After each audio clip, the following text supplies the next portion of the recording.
Okay. So I'll just while you guys are while you're fixing your character, I don't know if you are you already done with it or No, I'll do it right now. okay. So I'll set up the next encounter. Uh,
just let me know when you finished.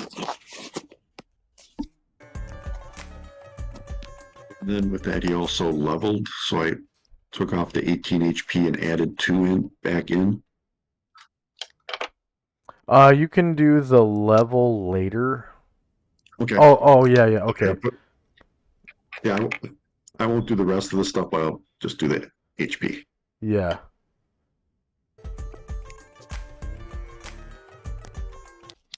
I am done. Okay.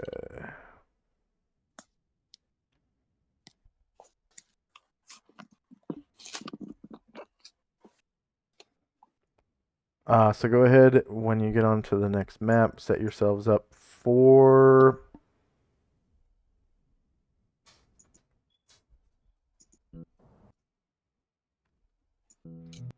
mm, let's see. That would be 7 to 10 p.m. would be first guard shift, I think. Yeah, first guard shift. um, so at 8 p.m., which would be during the second nap, I believe.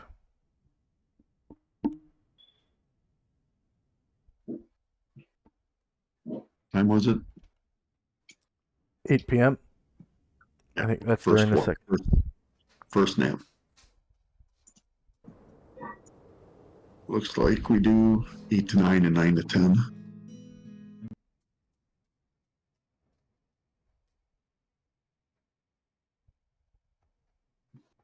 Let's see.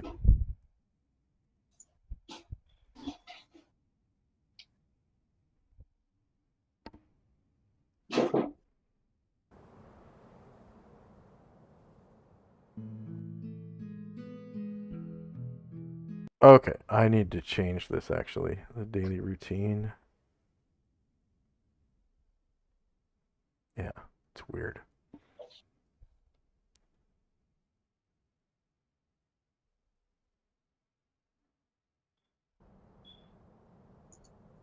Like off by 1 hour. I don't.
Oh, yeah, 10:59.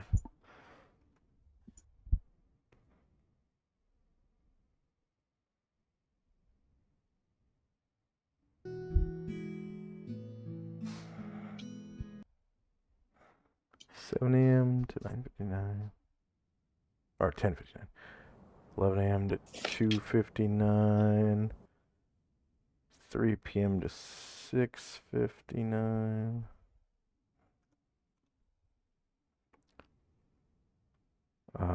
7 p.m. to 9:59.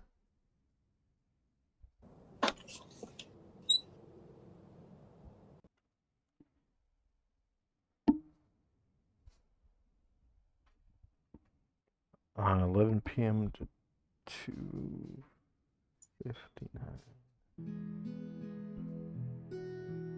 And Shandrik, you can add your new Druid friend to one of the maps as well. Oh, yes, definitely.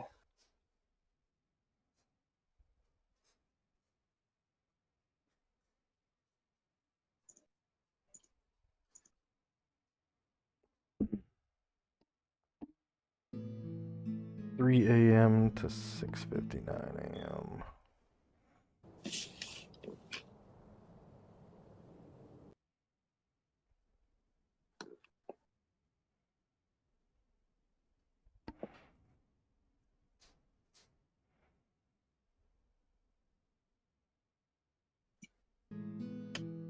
There we go.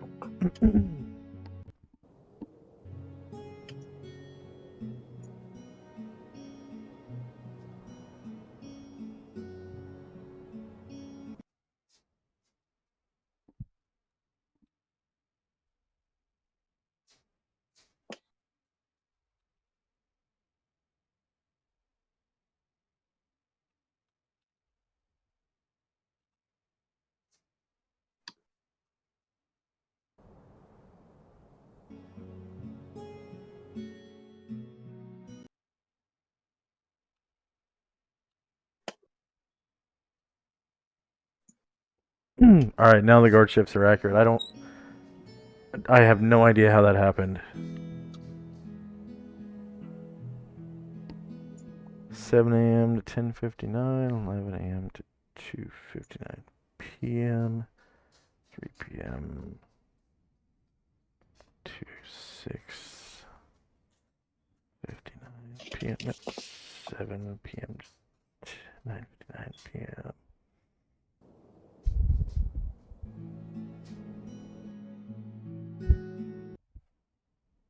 All right, I'll add try to this one, to the 8 p.m. map.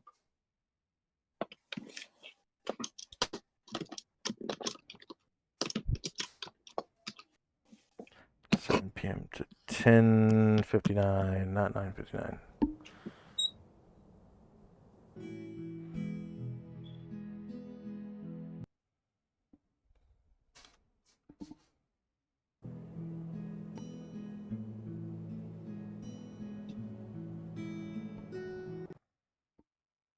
And then what did you say you're doing? Oh, I was adding try to the first map, to this one. All my other people are awake, except for her, for the first map. So go ahead and close the daily routine. You didn't save, did you?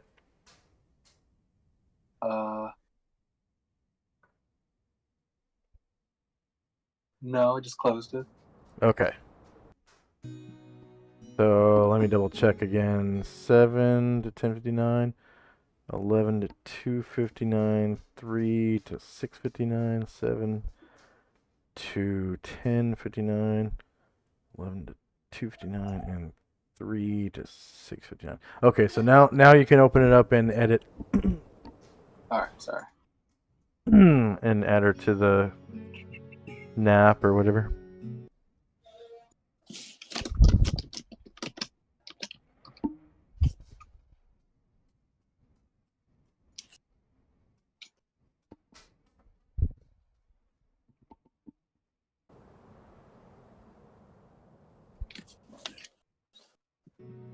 All right. All right, so The weather. Sorry. One last thing just before. Can you please move Luther over to he's gonna be with his on his horse next to the mules. His dead body. Yeah. Okay.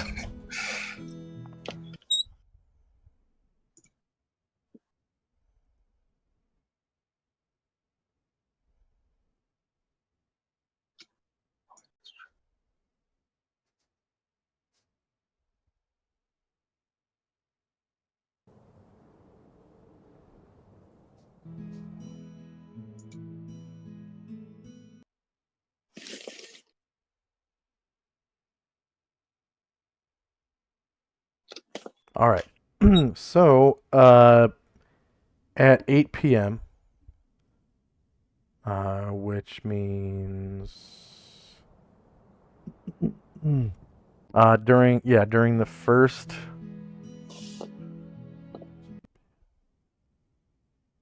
Oh, that's why. Okay.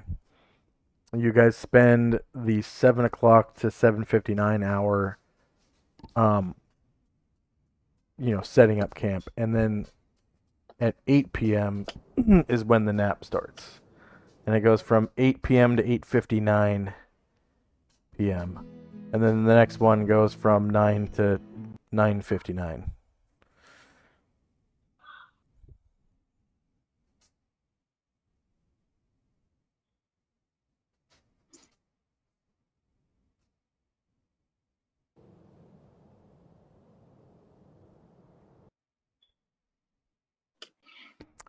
So right when the first nap starts,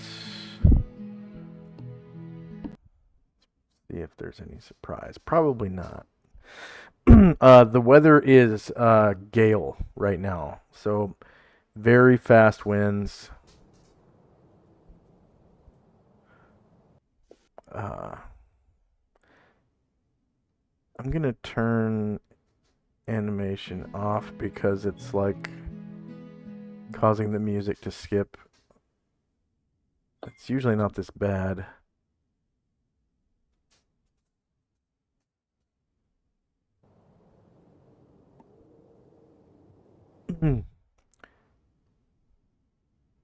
Wow, even with it off, it's skipping.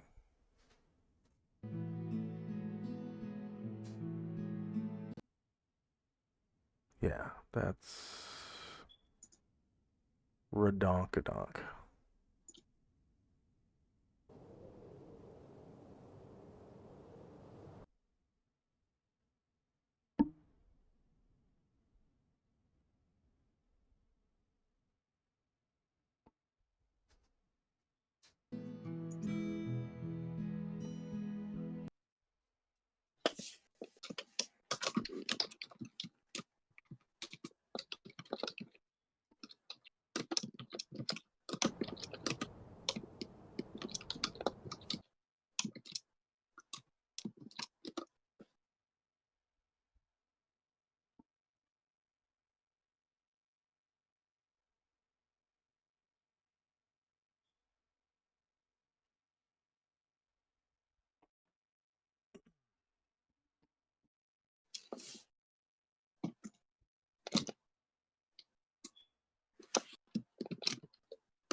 Yeah, again, quick shout out to Thaco Tuesday, who has resubbed, and they've been with us for 21 months.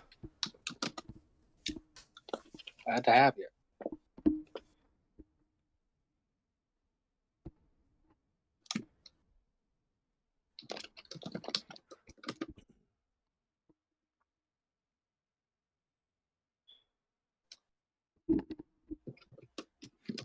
And for our viewers, if you're interested in donating to charity, we're doing a drive right now for St. Jude Children's Research Hospital. We're currently at $45 of 100. We've had a couple donations the last week or two. I think it was $5 from Low 505.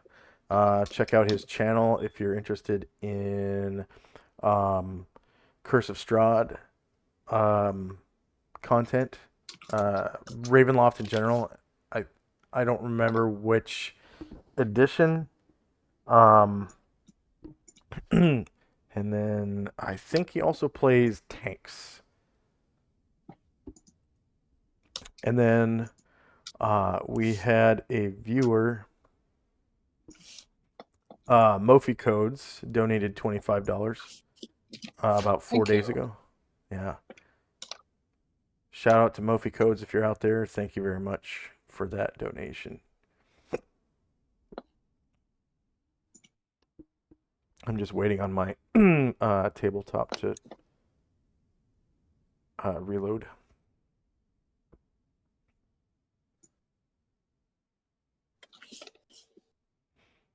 But I'm just gonna say that there's no surprise. At about 8 p.m., you hear like a rustling in the trees to the northeast. On that mesa. And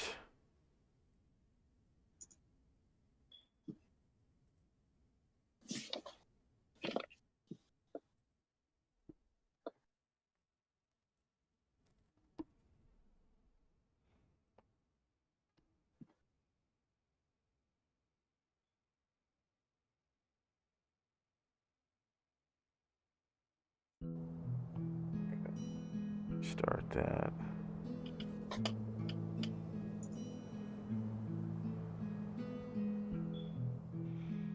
And the wind. Oh, that's more than just wind.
So time now 8 p.m. November 10/11 AE 5.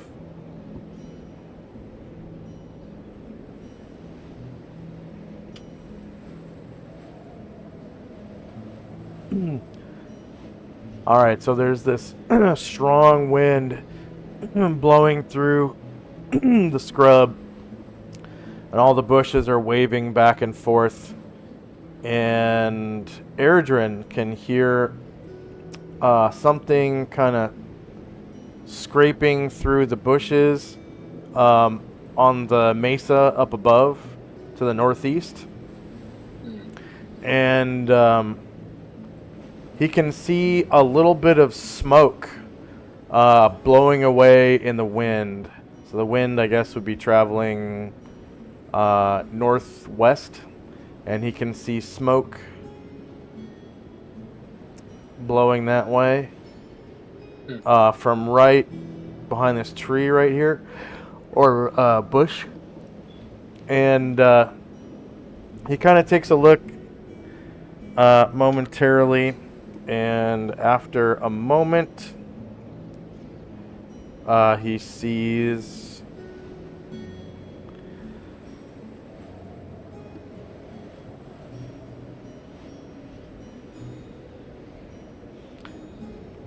what appears to be a phoenix working on a big nest. And of course, there's no egg. It's just a nest. And it looks like it crawls into this. Oh, great! That's not a very good nest graphic.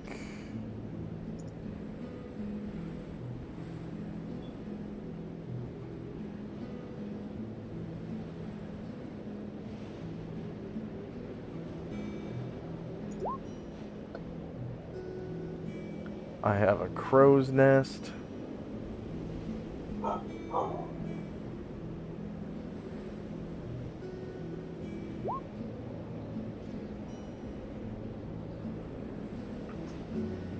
Well, I guess I'm just gonna have to use that. So,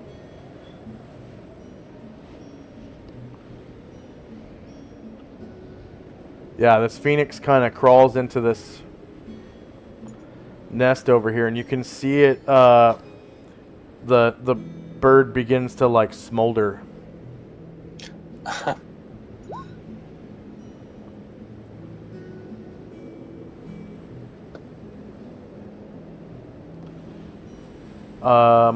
And then, so if the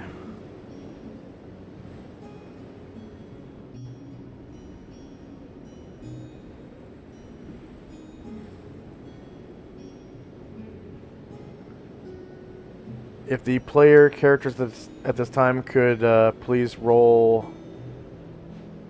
Oh wait, no, the player characters are for the player characters.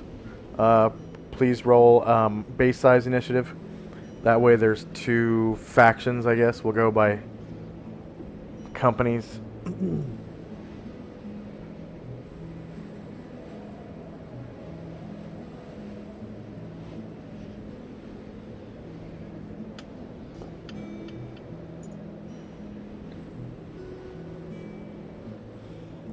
Alright, time now is 8 p.m. November the 10th.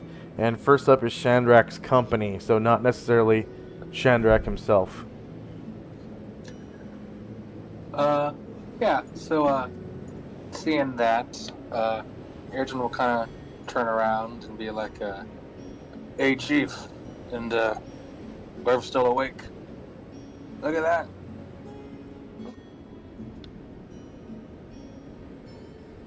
And, he points over at the Phoenix. And, Chandrak kind of looks over. It's like, oh man. Oh, I wish Chai was awake to see this. She'd love this.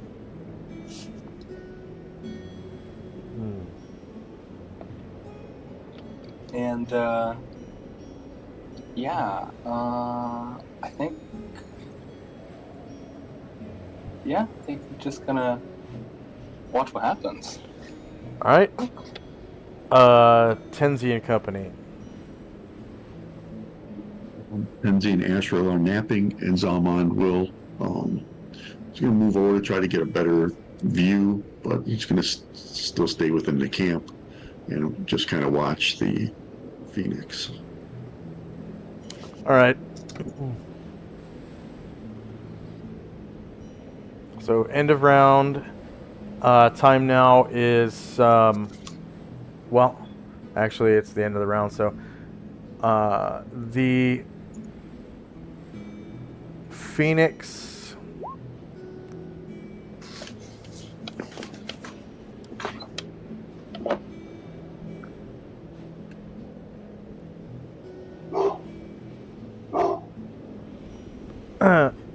the Phoenix sort of makes this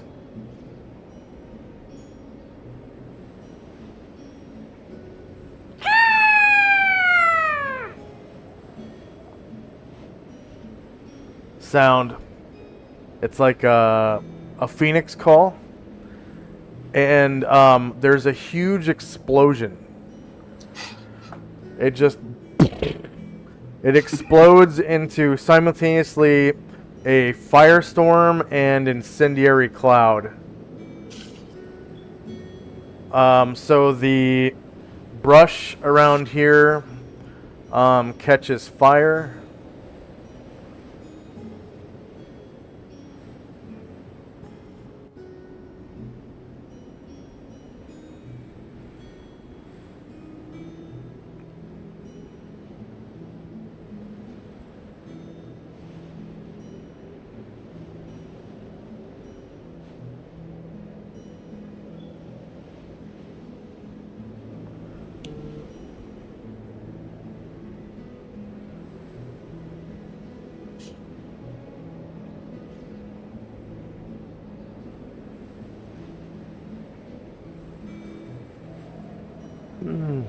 And there's no rain to put it out. There is just a really strong wind right now. So it gives off a bunch of light, and I actually need to turn off daylight here.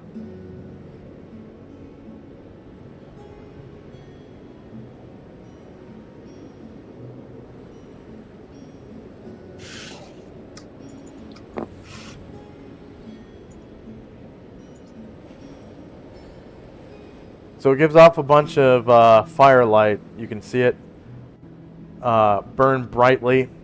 And there's also a smoldering effect coming from the surrounding brush with the same effect as an incendiary cloud. So it gives off a lot of smoke.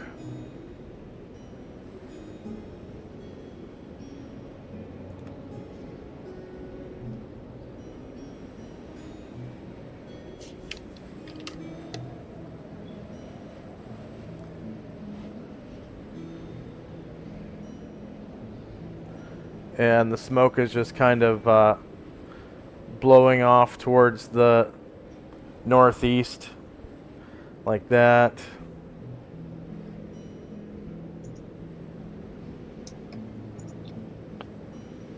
And it becomes this huge, like, bonfire and smoke cloud.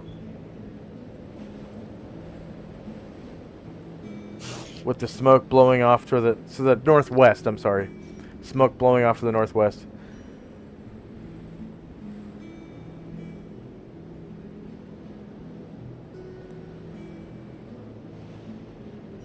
And you can kind of see the particulates in the air blowing off that way. Oh, come on.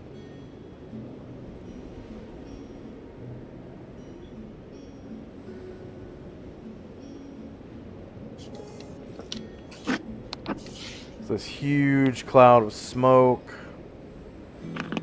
and a giant fire. And it looks like the bird is engulfed in flames now. And you can see it kind of on fire. And it's not, calling out. It doesn't look like it's suffering.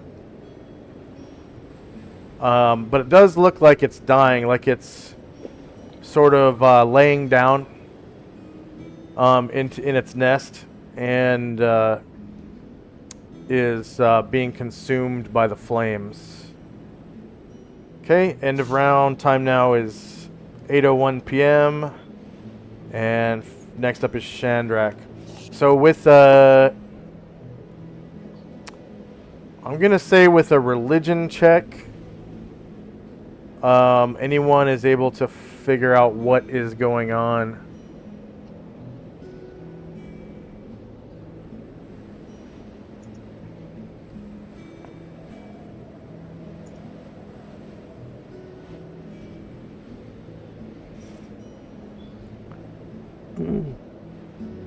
And is Ryer in the nap right now, or is he awake?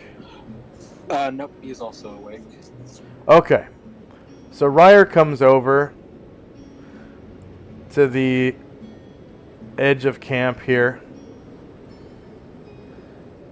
And he kind of calls out to the group. Oh my god. We're witnessing the rebirth of a phoenix. It exploded into a firestorm and incendiary cloud, and soon it'll be reborn from the ashes. This is such a rare event.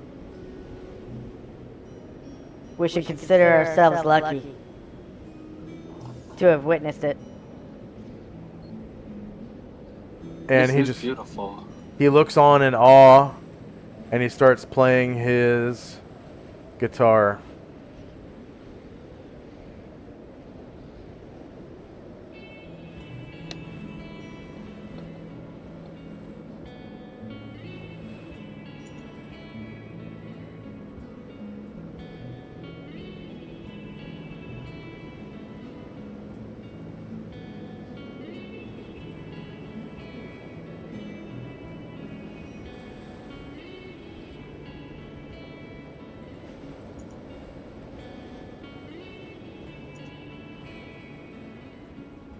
And first up is Shandrak and Company.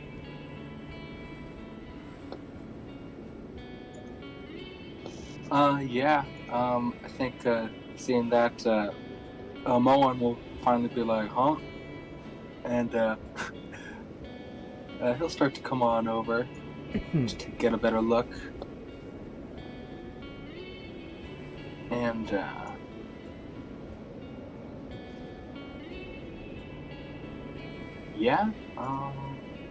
yeah, just enjoying this incredible, like, unique event.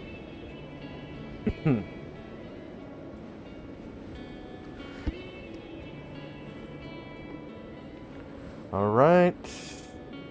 And Tenzi and Company.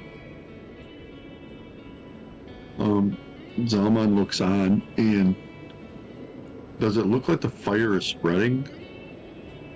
Slightly towards the northwest, a little bit at a time because of the gale that's occurring right now.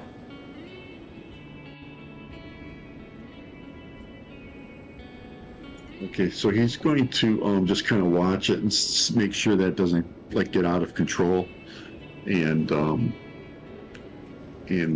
yeah, just kind of enjoy what he's the spectacle.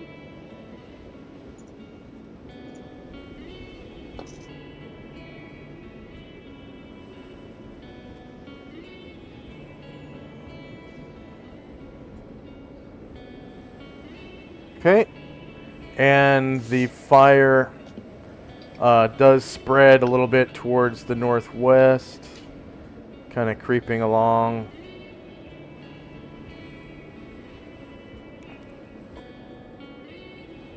Probably another 15-20 feet it expands. And we have the end of the round. And first up is Shandrak.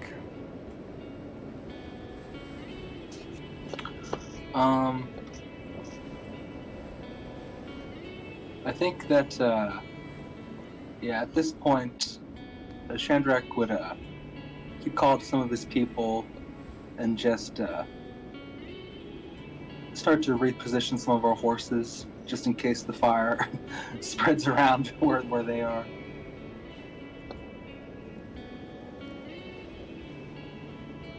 Get my people to start to move, some of them.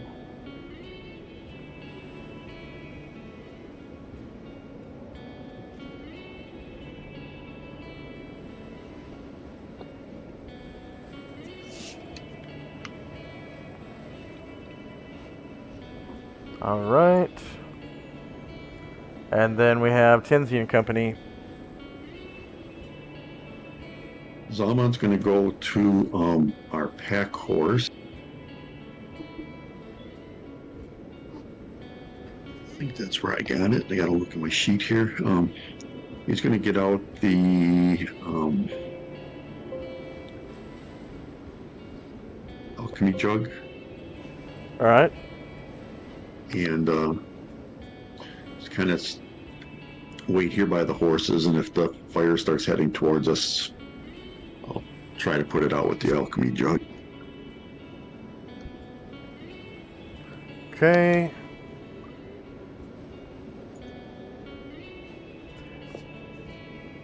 And end of round, and the firestorm actually dissipates. But there is some smoldering left because of the incendiary cloud.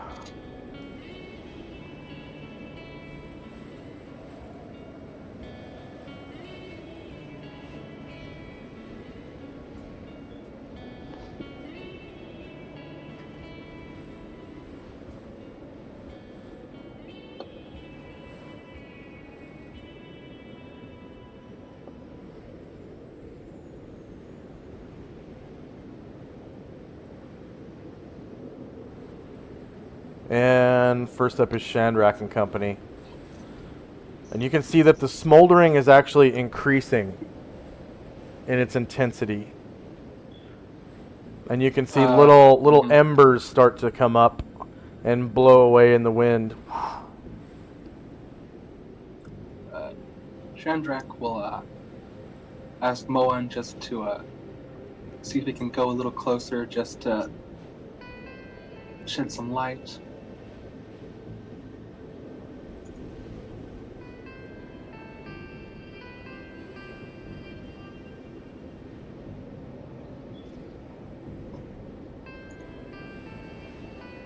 Chandrak kind of comes a little closer again to get a real good look. And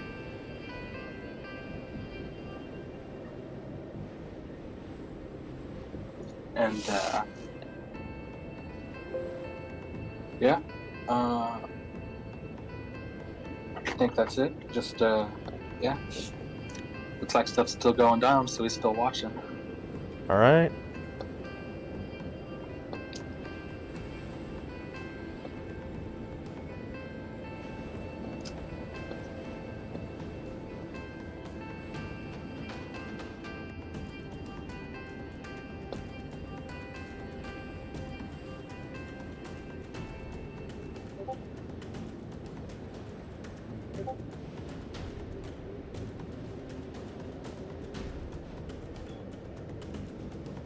So there's a smoldering effect around the Phoenix.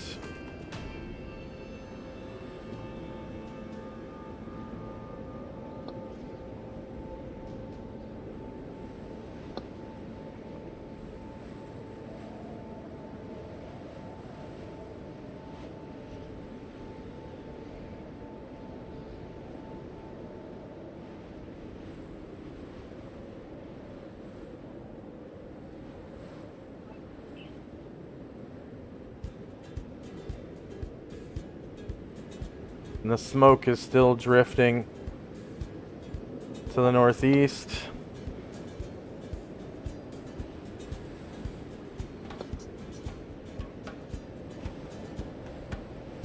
And here's the smoldering effect.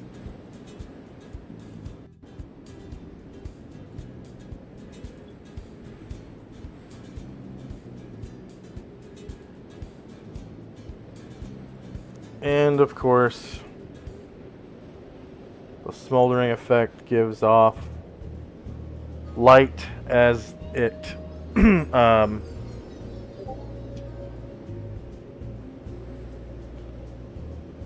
of turns into embers. I think is it 35 feet?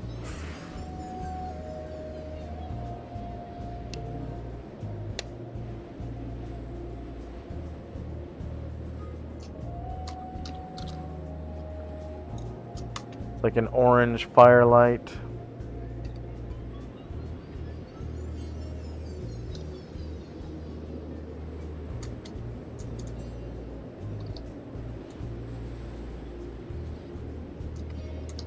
Okay, and then next up is Chandrak and Company. I think seeing more fire start to come up again, Moan will take a few cautious steps back.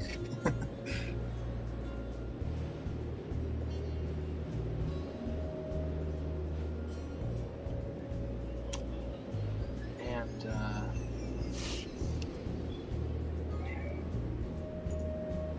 yeah, Chandrak just yeah, He's just wants to observe this process, see what's going to happen.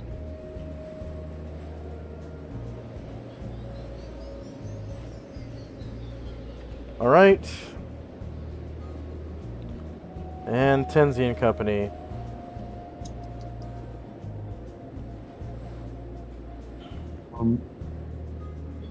Yeah, Zalman just holding the alchemy jug, kind of fidgeting, but watching to see how this miracle occurs.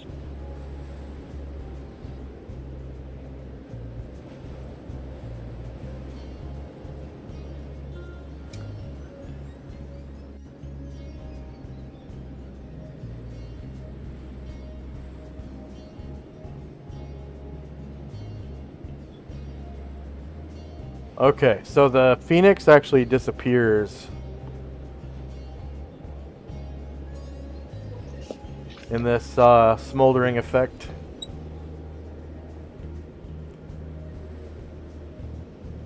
And end of round. And it looks like the ashes begin to catch fire.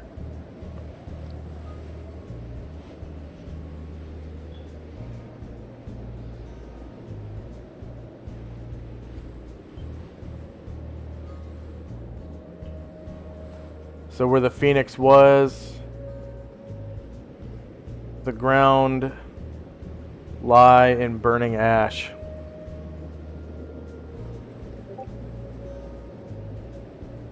Time now is 8:04 p.m. and next up is Shandrak.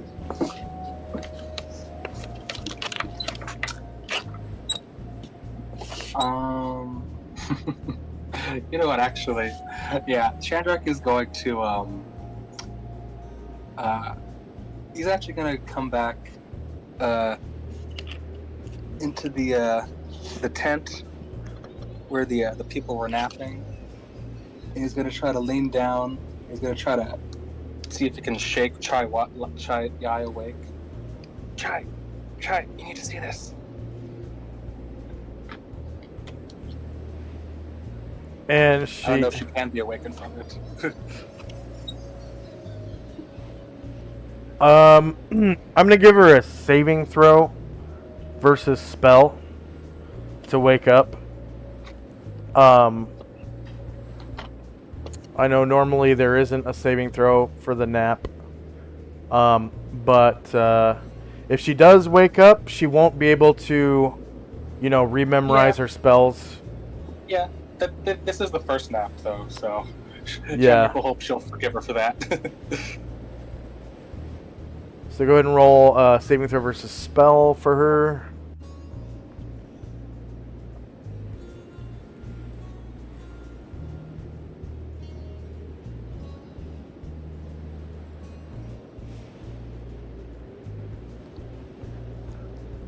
All right, so you're able to rouse her, and she says, Oh, what? What? So, I'm sorry, but come here. You have to see this. Just come here. And he takes her hand and leads her out. "How's it going, Lo? Nice to have you." Shout out to Lo 505. Hey. And she says, What? Where do we go? Just outside the tent. You have to see this. Oh, there's a fire here. A phoenix. It's a phoenix. Yes, it just burst into flames, and then it burst into flames again. You have to watch this. This is cool. and she watches in amazement as the ashes begin to stir and move underneath the fire. Next up is Tenzi and Company. Zalman continues to watch. And that'll be it for us. All right. End of round, and the fire from the incendiary cloud dissipates back to cinders, and from the ashes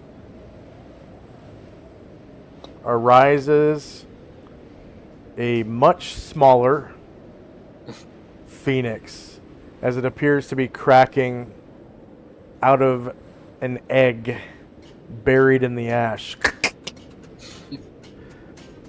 And it screeches loudly.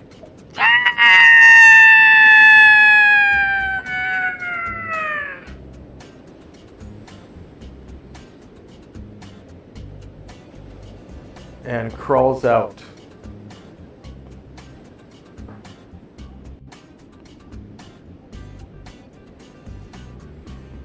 Of the fire.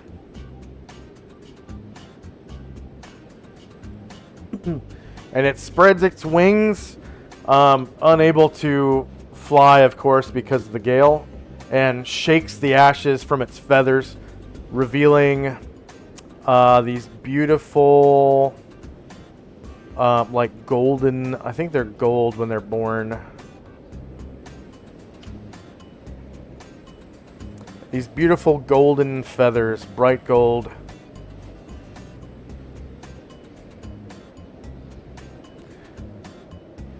And you can see it has beautiful comb. It's a male. Has a beautiful comb, and the cinders behind it die down, and where the fire once was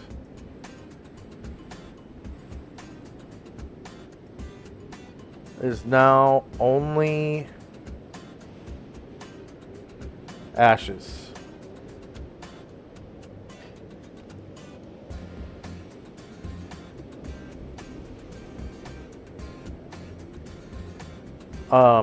I guess smoldering ashes, maybe. A few cinders give off some light to about 15 feet, I guess.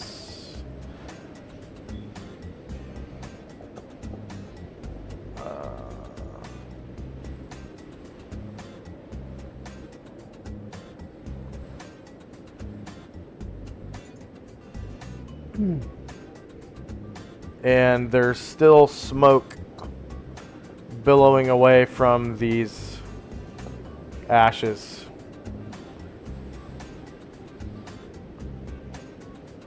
From which the bird arose. Next up is Chandrak and Company.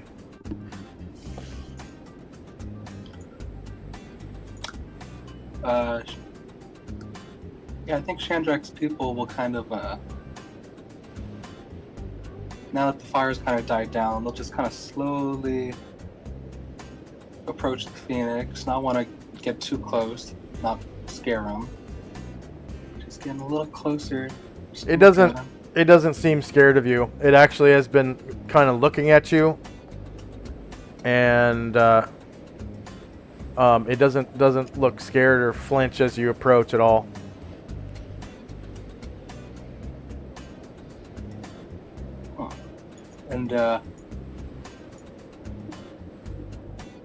And Mad Moen will kind of slowly approach the Phoenix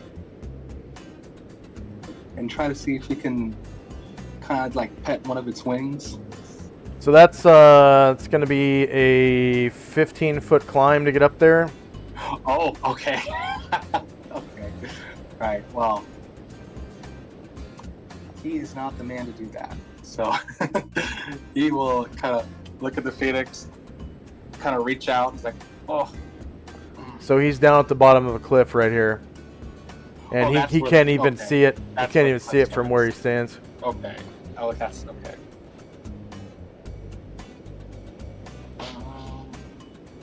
He can see probably like the smoke by the light of the cinders.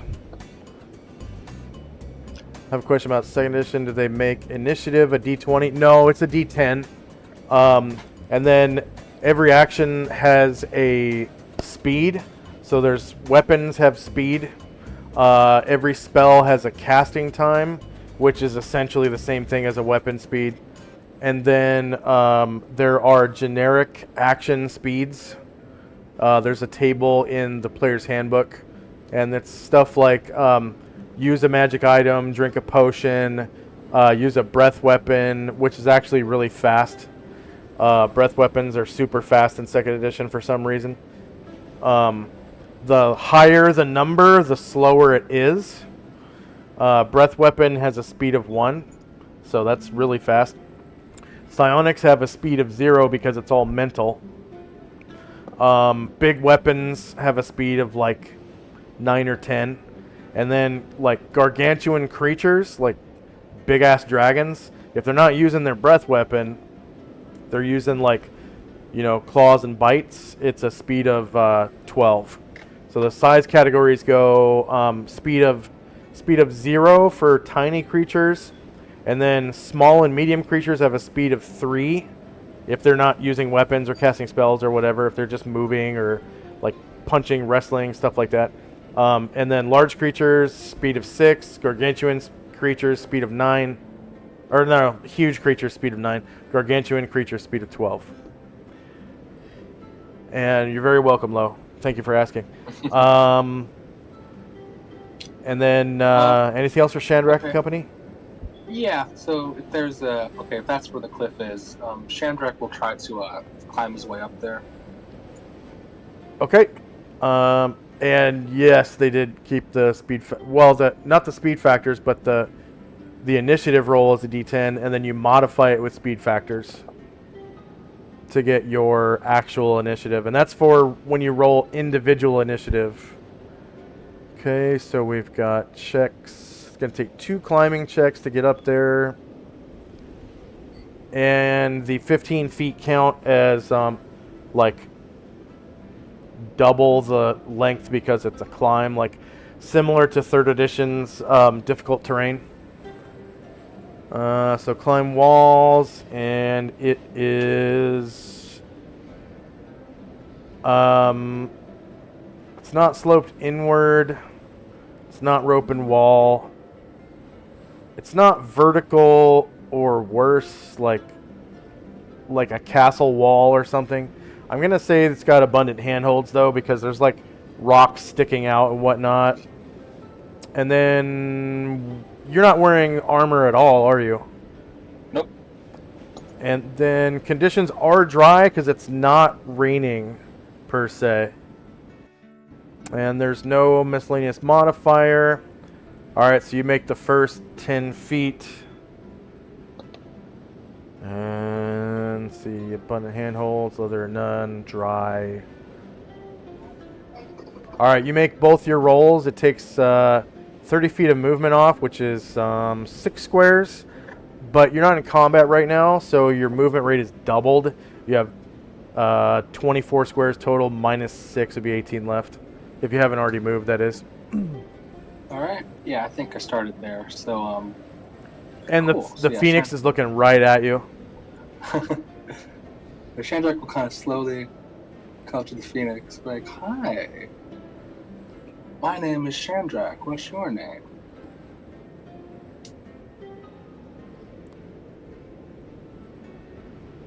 And Chandrak will try to reach out and touch the Phoenix.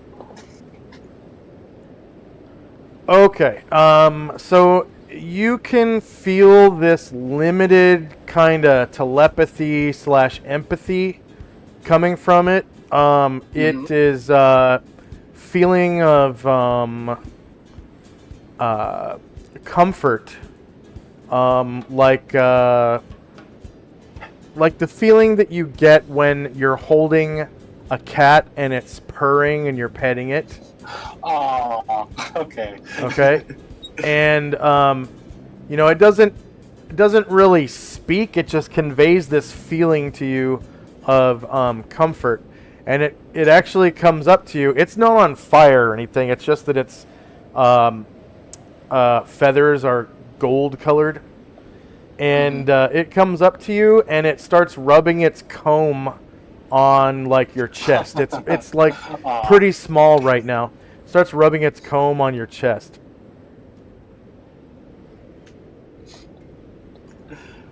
I'll stop that. It tickles.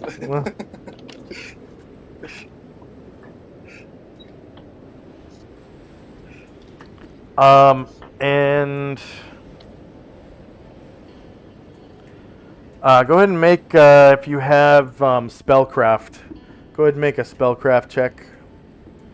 Oh, okay.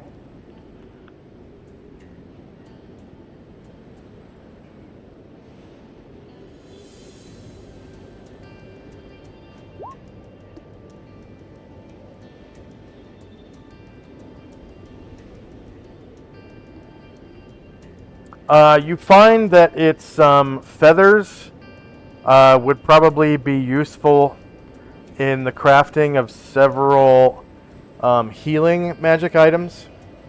Mm. And it does kind of billow its wings, and some of its down comes off and sticks to you. There are 3 phoenix down feathers that stick to your clothing. Oh.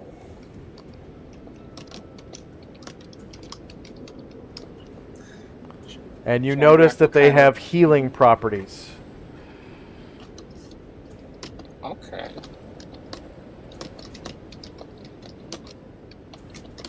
Shandrak will give a big smile and say, "Well, thank you very much. You're very sweet. Gosh, it's nice to run across something like this after all the terrible things we've run across. Wish I saw more things like you." And the phoenix begins to dance. It hops from left foot to right foot, left foot to right foot, and it has its wings spread eagle as it stands kind of upright, and it seems to be dancing around in a circle.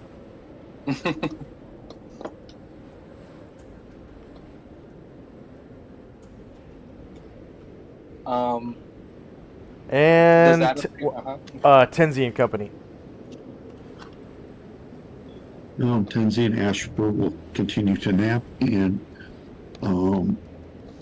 Zalman will continue to watch the Phoenix. Okay. You can see that it's now dancing kind of in a small circle around Shandrak.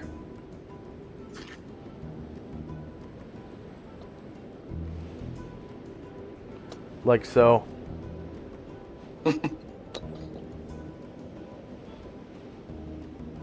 And you notice that 3 feathers coming from the phoenix stick to his clothing.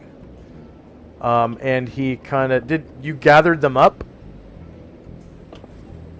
Yes, yeah. Okay. Yeah, once I saw that and sniffed out they got some magic. Yeah. Took those off and put them in one of my sacks. So they themselves are not magical, but they do have magical properties with regard to healing. Yeah. Anything else for Tenzi and Company?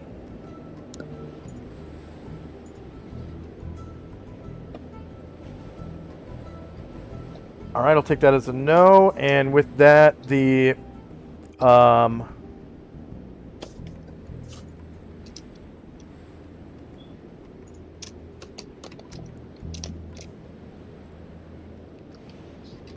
phoenix walks back to its nest of ashes, and kind of lies down in it and puffs up its feathers like ducks do, when they're cold. Or if you've ever seen a canary kind of chill out to fall asleep.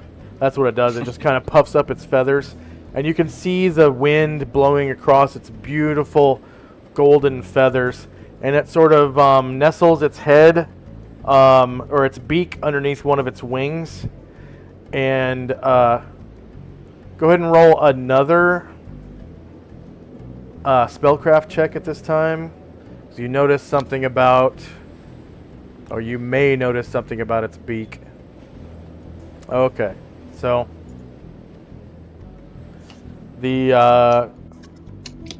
cloud of smoke dissipates, and you notice that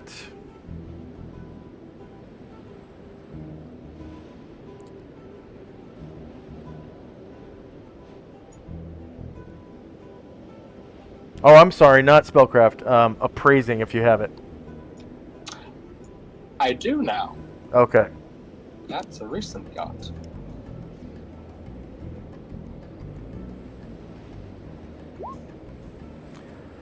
Okay, you think that you could probably get 5,000 gold by selling the phoenixes as a set. It's eyes, beak, and talons. So it's got I think it has 4 talons on each foot. What do they call that? A something dactyl. I don't remember what they call it. So a total of 8 talons. The beak and the eyes will fetch 5,000 GP and up if you were to slay this phoenix and take its eyes and this brand new baby phoenix.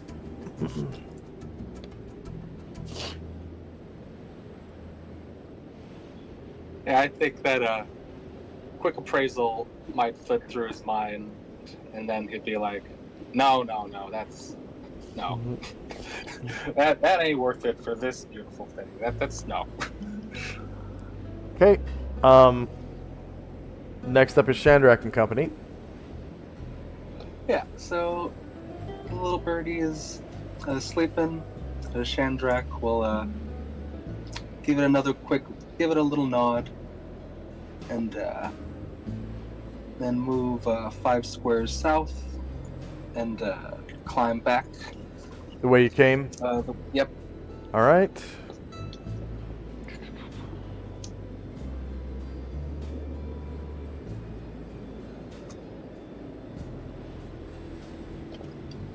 And next up is Tenzi and Company.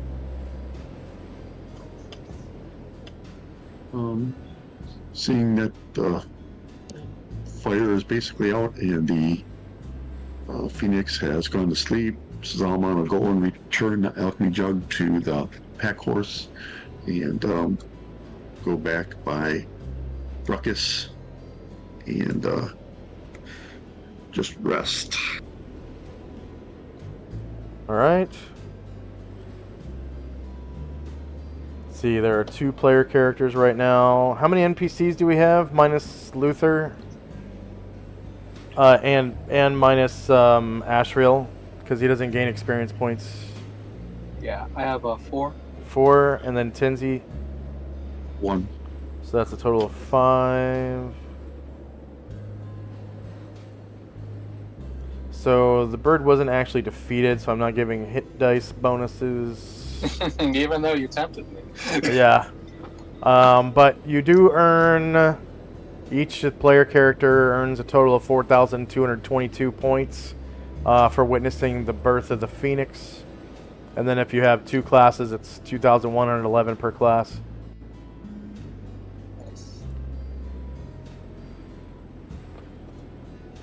Watch Your Pants says something to Chandrak. Oh, hey, Watch Your Pants just granted you a wish, Chandrak. Oh, fuck yeah. So the gods have spoken and have granted you a god wish, which counts as divine intervention if you were to desire to bring St. Luther back to life. That is exactly what I desire most at this moment. All right. So at this time, St. Luther springs to life with full health and all of his spells memorized.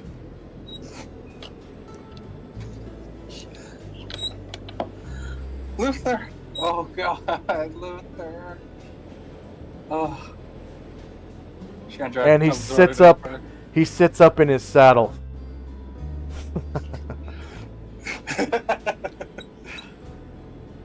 Oh, Luther.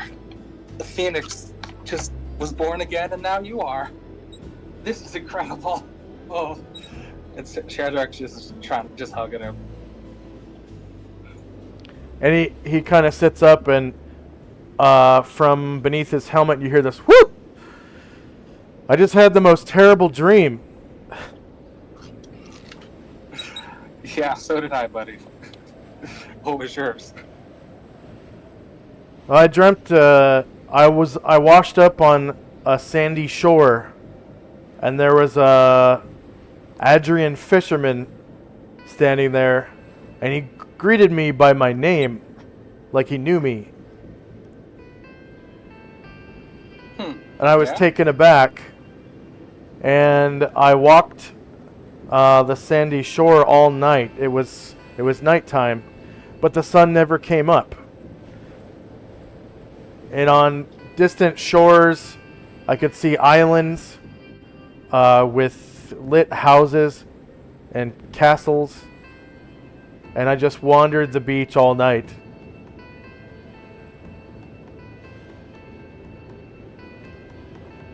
And then my eyes shut, and I woke up here.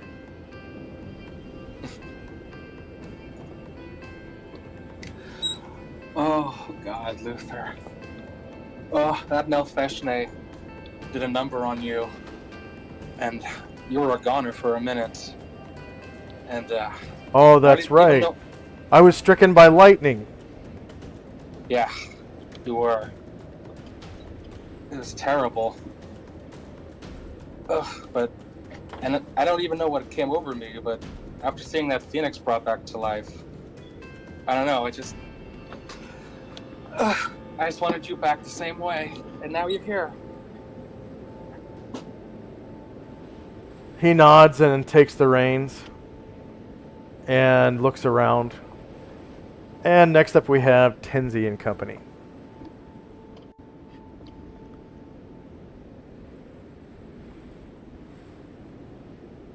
Zalman kind of jumps to his feet when he sees Luther get up, and just his jaws open, and he's just staring over at him.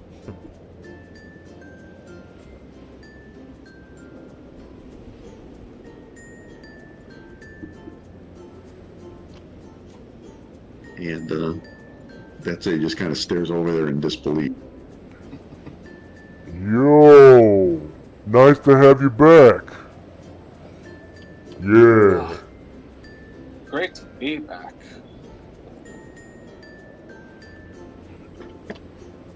And he hops on the back of Ruckus.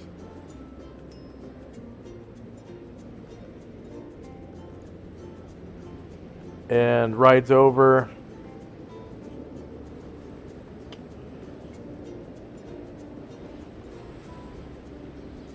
And in passing,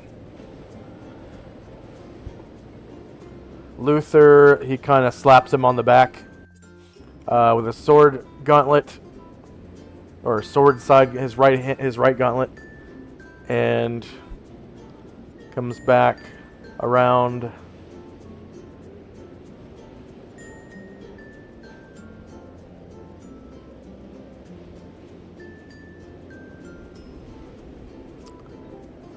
Okay, end of round. Ryer stops playing his guitar.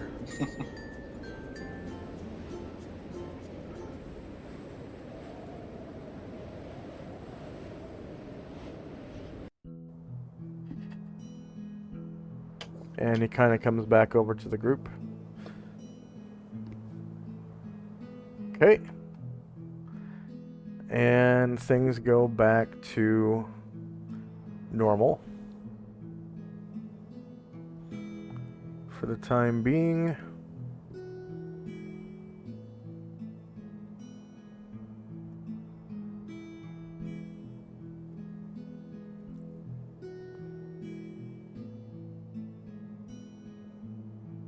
This be a good time to take a break.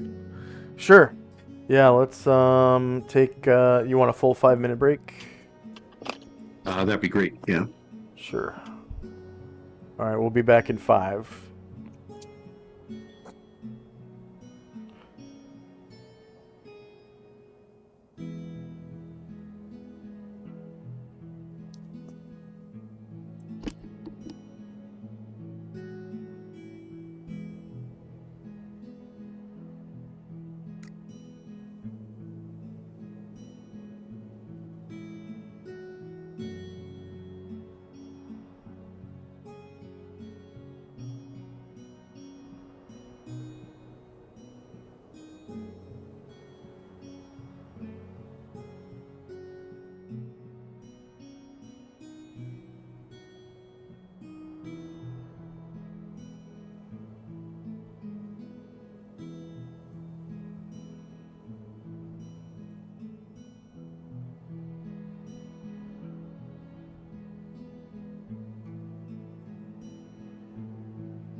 And we're back. So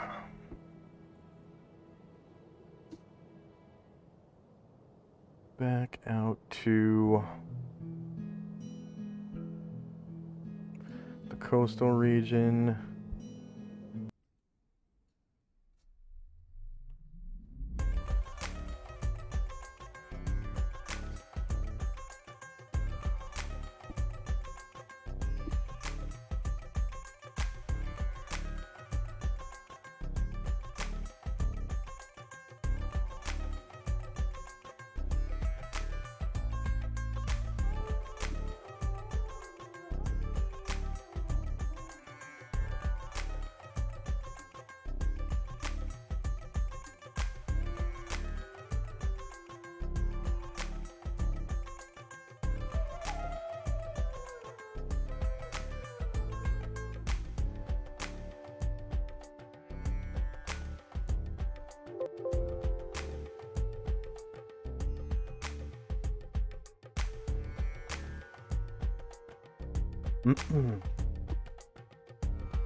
All right, so for the rest of the 10th, there are no encounters.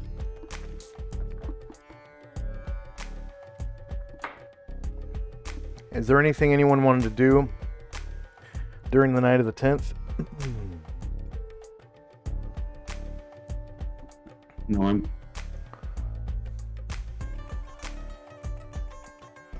Is Shandrak there? Hello? Yeah. Did you want to do anything on the night of the 10th? Oh yeah. So has the Phoenix, is it still sleeping or has it left at this point? It's still sleeping by morning. Okay. Then yeah. No. I don't have anything I wanted to do. Okay. Actually, Yeah. So. Yeah, there's one other thing actually. Now that I think about it. Sorry.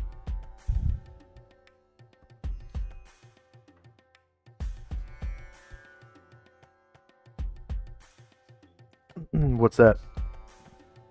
Or are you sending a paranoia note? Oh, sorry. Yeah. Speaker's a little weird.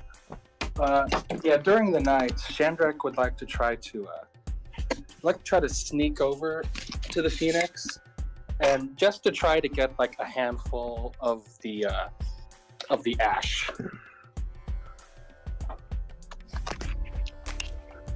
Okay, yeah. You get a handful of the ash. Cool.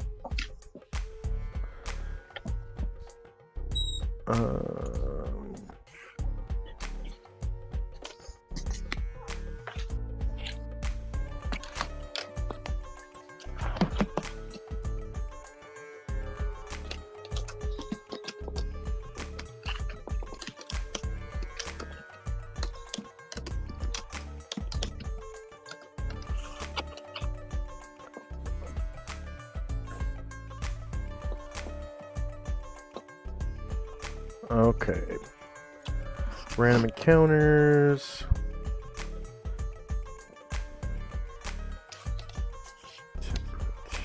Scrub. November 11.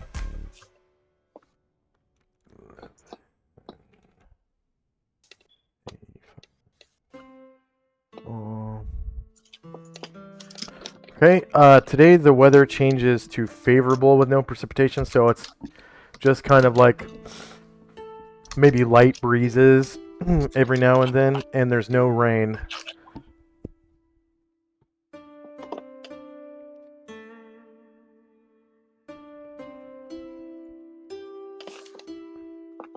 And you said you wanted to skirt the forest, right? Well, I mean, now it looks like we're kind of the forest is going more north than east, so we should probably just keep going east, right? Okay. Is that the consensus, Tenzi? Yeah, that's fine. Okay. So you head east 24 miles that day.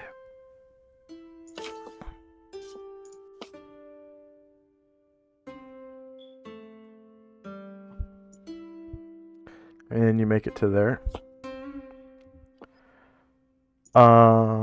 So right when you find a suitable campsite,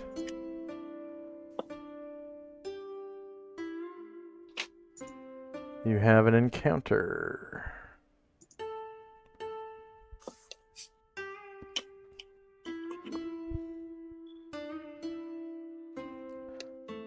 And Luther is no longer dead. And you can go ahead and uncheck all of his slots unless he has spells that he casts on the daily. Okay, yeah. Can you give me control back over him? Yeah.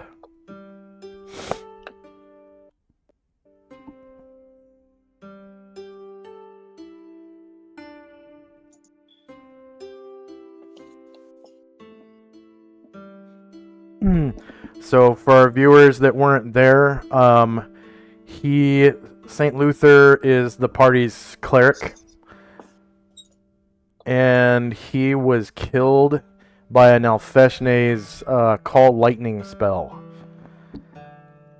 Just outright slain. He took like 60 something damage.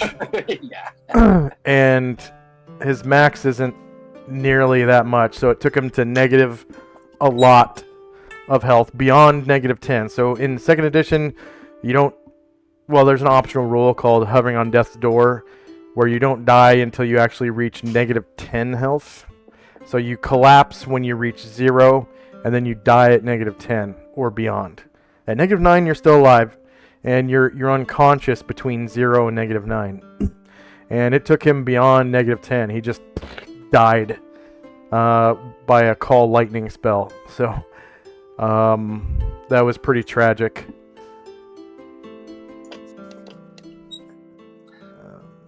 Definitely glad to have him back. I love this guy.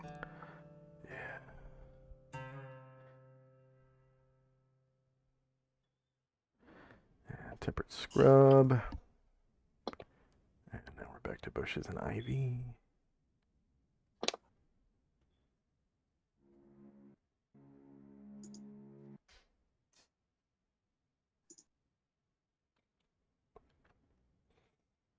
Okay, so no rain.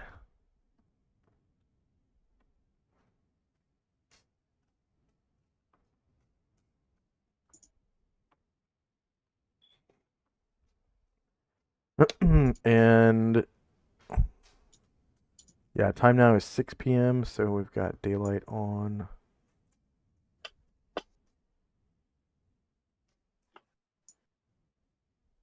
Okay. And it's like right when you guys arrive at a suitable campsite.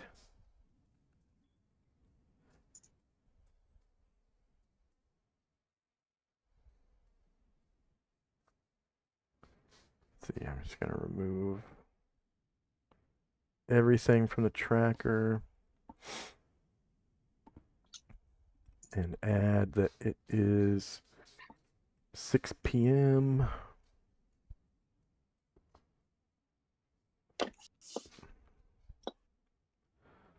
November 11, 11:85.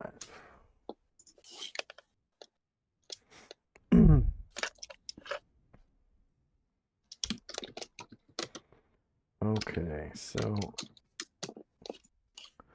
just then,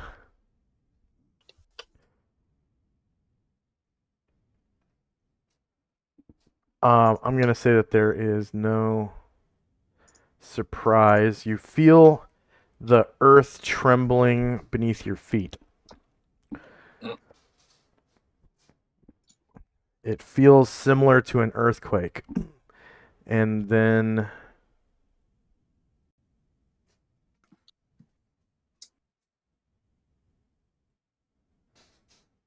count distance. Rubber bush. So northeast of you, about 16 squares from beyond some, I don't know, you come around from behind some scrubby bushes or something, and you see, where is it? There we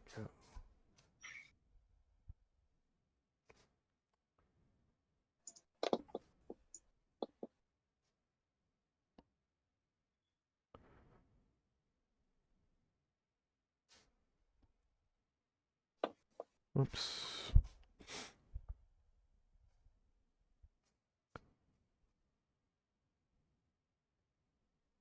So 1, 2, 3, 4, 5, 6, 7, 8, 9, 10,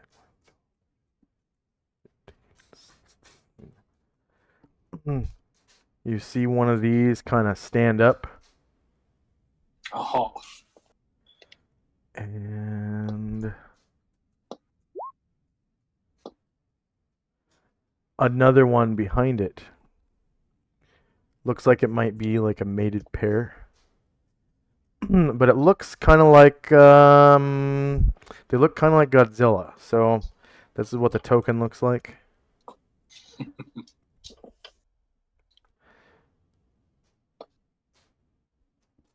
They are somewhere between 100 and 200 feet tall.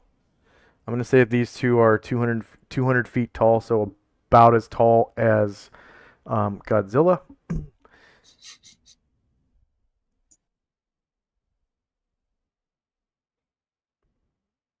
Let's see.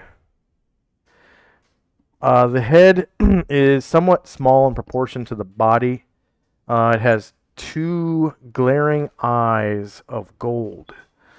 And its nostrils are flush with its head, and its ears are twin triangular projections resembling tiny wings.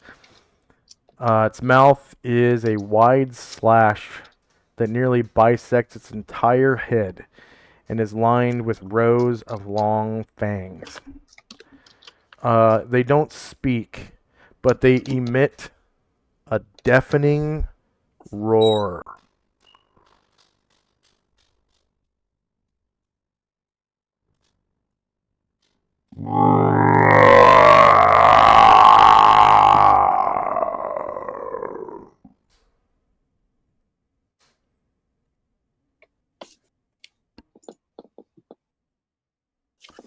And as they both stand up, you can feel the ground shaking under their weight as they stand themselves up.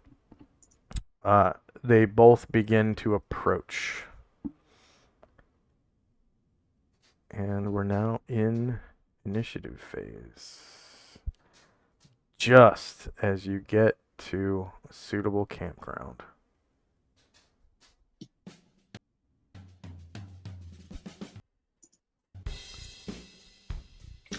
What are the weather conditions today again? They are no rain and no wind. No rain or wind. Okay. Yeah. And then just a second and I'll put all of your mounts to the back layer. I wish Roll20 would make it so that didn't happen anymore. It's kind of annoying. So it's back.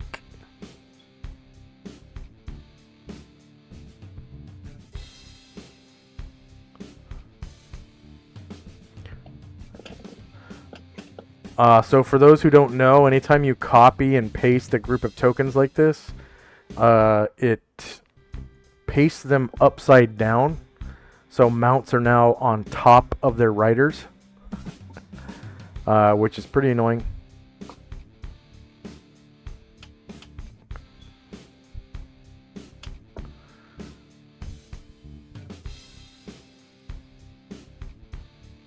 Pretty sure I got them all.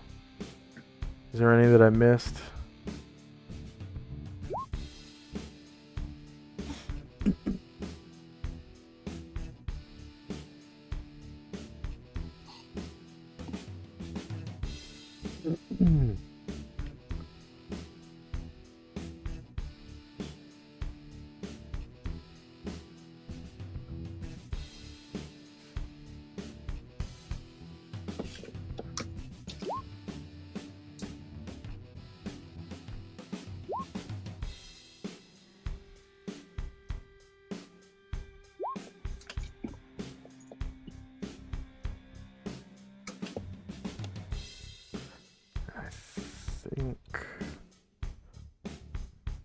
Does anyone need multiple attacks? Moen, but you might not get it this round. Yeah, I'll add one for Zalmond as well. Oh, and Ashriel. Ashriel's doing an innate spell-like ability. All right.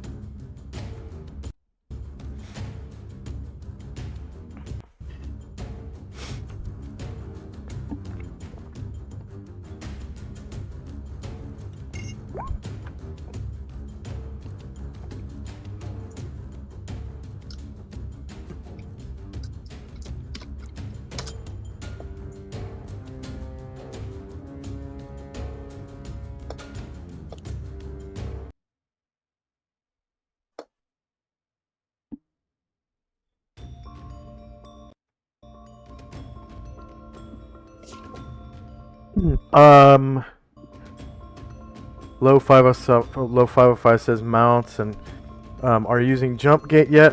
No, I haven't quite switched over to jump gate. I don't fully trust it yet until people say that it's starting to do. I mean, people have started to say it's doing better, but I haven't been able to test that yet.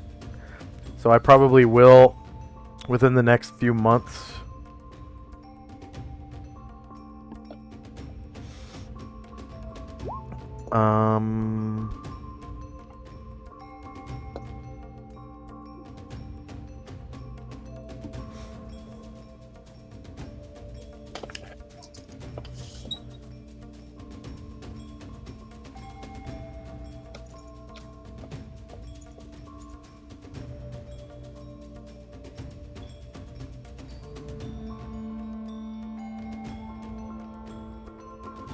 All right, is anyone still rolling?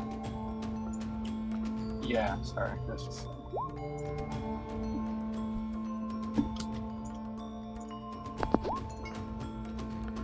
So the party, just as a quick recap, the party has just encountered 2 Godzillas. Randomly encountered 2 Godzillas.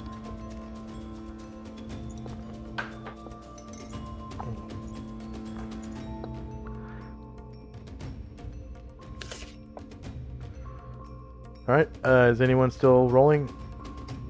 Yeah, sorry, just a second. That's fine. That's fine. Got a couple more characters again, so now it's a bigger party. Yeah. A druid and a cleric. Yeah. It's always nice to have plenty of healers, especially healers that can kick ass. I didn't quite finish all of the spells for the Phoenix. If you were to call Phoenix, I finished like I want to say 85% of them. Okay, nice. I didn't finish like Fire Seeds and Incendiary Cloud and Reincarnate and stuff like that, but I did finish a lot of the other ones. I think there's about 5 left that I need to finish.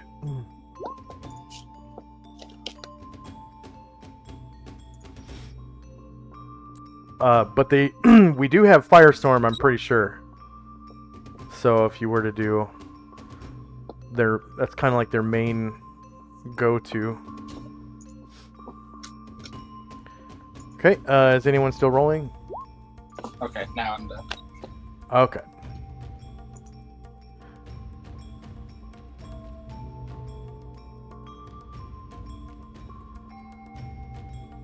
Alright, so time now is 6 p.m. November the 11th, 11:85. And first up is Shandrak.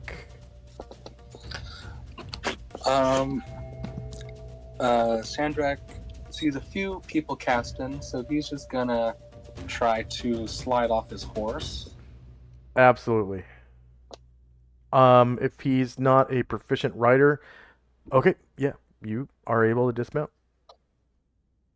Pow. And then he sees casters doing stuff, so he's just gonna wait and hold his sword attack in movement. All right. Ashriel with his spell-like ability. We'll do a meteor swarm. Nice. Did you want to do the big meteors or the small ones? Yes, the big ones. Yeah. Big ones. Okay, so I will place those down and you can move them. So spell AoEs. That was Wizard, right? Wizard 9? Yeah. Wizard 8, Wizard 9, I think it is. So we have the red one, the green one, the blue one, and the yellow one, and I think they have to be placed. Where is it? For the large ones, it's 20 feet apart. Okay. And it can be in a square or diamond formation.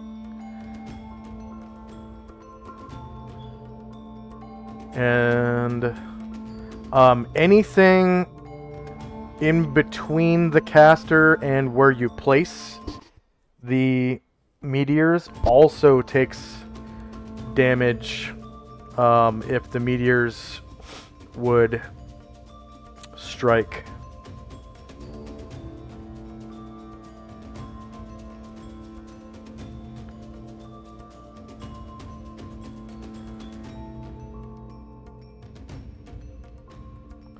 So it looks like you're doing the square formation.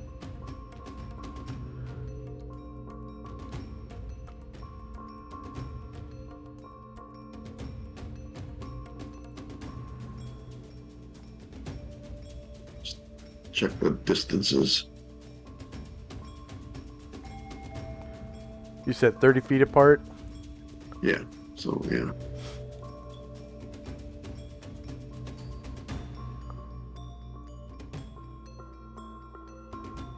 Many there. And then right here. Nope.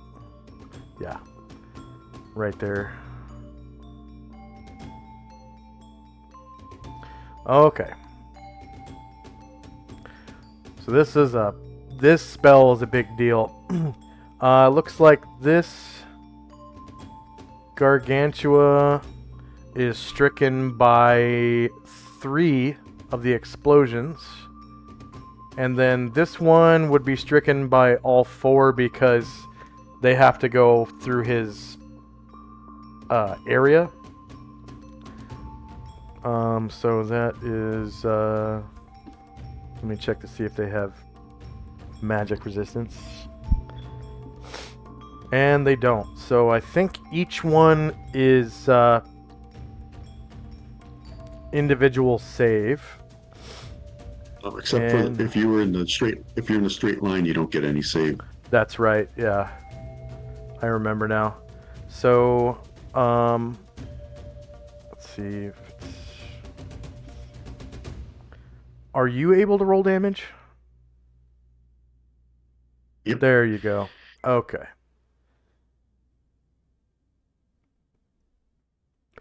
All right. So 4 2-foot meteors, 28 magic fire damage each. So this one is going... The one in the back gets 3 saving throws. And then the one in front is going to take... 104 damage? No, 112 damage. 112. Okay, so save versus spell. No modifier. Counts as warrior 17 plus. That's as high as warrior saves go. Level 17. Okay, so the first one is a save. Successful save.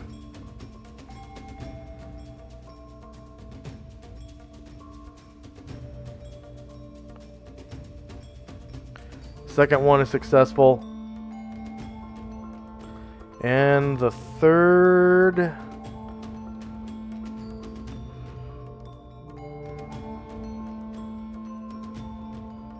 is successful. So the one in front takes the 112 damage. Slash R 28 times 4. Yeah, 112.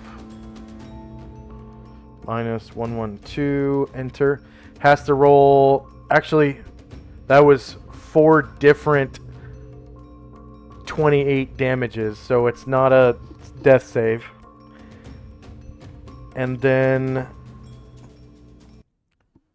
slash R space 28 times 3 divided by 2 for 42 damage. And you can go ahead and delete those meteors.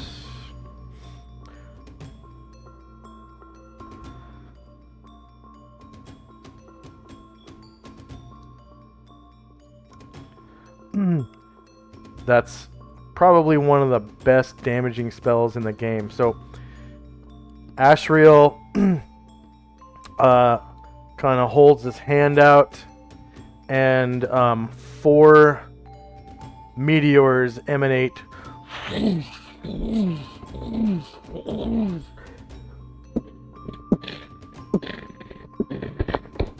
explode on the ground behind the front Godzilla, and they all 4 strike the Godzilla and kind of go through its flesh like bullets. And 3 of them, the explosions affect the one beyond. And you caused, it looks like, a total of 154 damage from that spell. All right.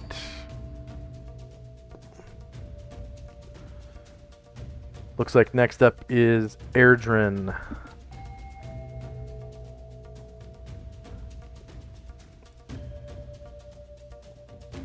He will also try to slide off his horse. Fair enough. Is he a proficient rider? Oh yeah. Okay.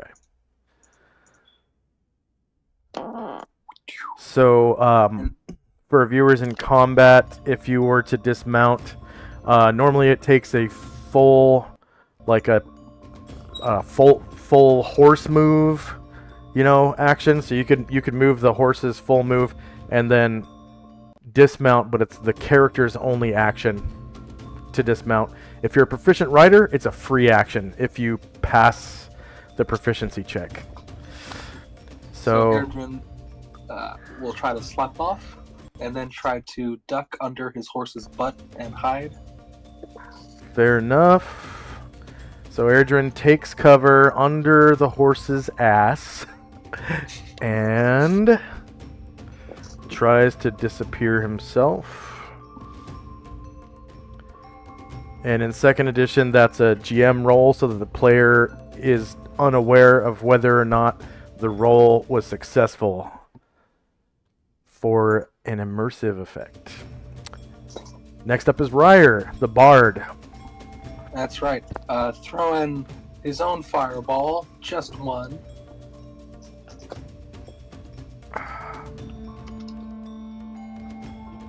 Alright, so that's Wizard 3, Fireball. You can go ahead and place that anywhere within... Let's see, find... Fireball... 330 feet of Ryer. Oh yeah, I can't really get the center of the second one, so I'll just focus it on the big one up front. Okay. And then... I'm assuming you just rolled damage. Is that the dice roll I just heard? Okay, there we go. And I will put... I guess I'll just keep the ash there since you basically struck him directly. So... Man, I wish there was a weather layer. I guess I'll move those two in conjunction with each other since he would be covered in the ash from the fireball. And he gets a save versus spell for half damage.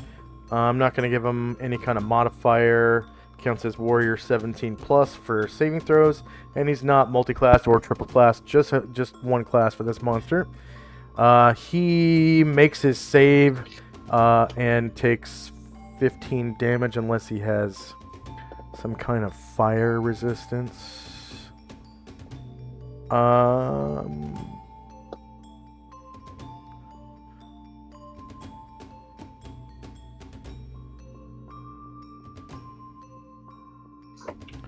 And I don't see anything about fire in his description, so no fire resistance. Takes that 15 damage like a chump. And was that a slotted spell? Mhm. And that was from Ryer? Yeah. Okay, so he gets half as much experience because he's a bard. So normally that would have been 150 because it's a third level wizard spell. He only gets 75, and he caused 15 damage. And next up is Moen. Moen sees, I don't know if anyone else, but he sees Luther's still casting, so he's gonna wait and holding his axe tight, ready to strike. Okay, Tenzi.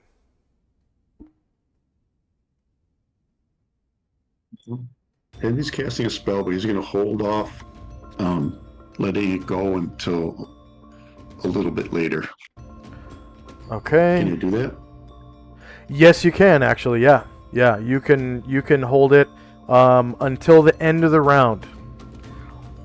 So once the round ends, if you don't cast it, it'll be wiped from your memory without use. Okay. Next up is Almond.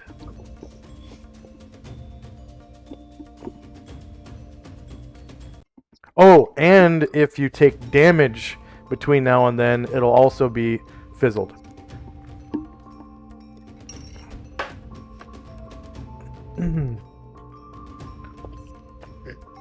Zalamon's going to try charging. Okay, that increases his mount's movement rate by 50%. So it goes from 18 to 27. It's 27 squares he can move. This could be a bit reckless, but here we go. And he's holding a lance, yeah? Yeah. I can't remember what kind. Heavy lance +1.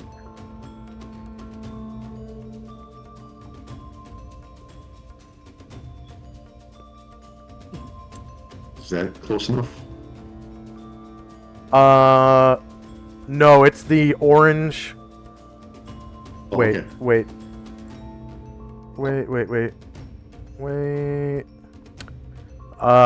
You're just short 1 square. He's got more movement. I just stopped him there. So. Okay.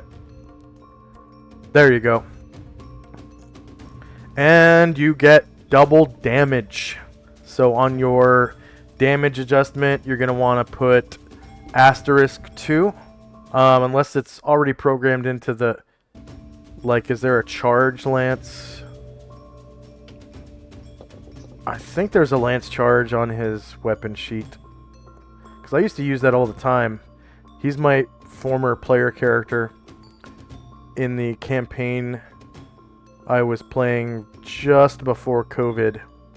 The DM had to stop DMing because he was a nurse, like an RN, and he got really busy when COVID occurred. Let's see, heavy lance is 2d8 +1.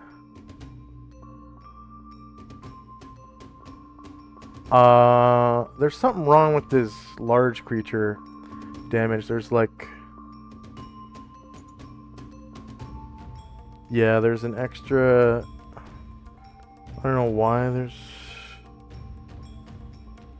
there's an extra parentheses in there.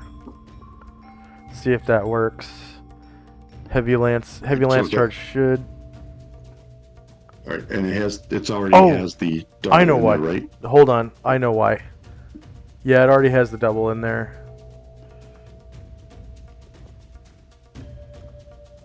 Okay, there you go. It was just missing the parentheses in the front.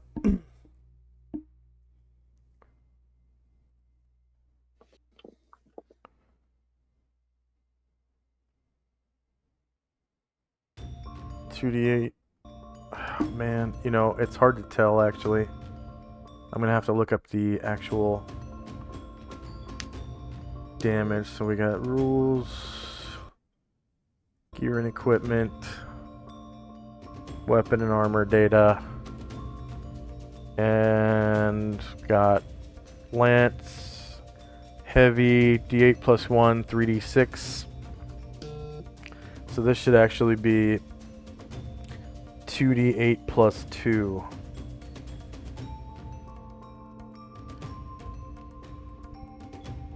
Enter. Okay, go ahead and roll that now. And from charging, you get +2 to hit. And you lose dex bonus to your AC, which I don't think Solynod has.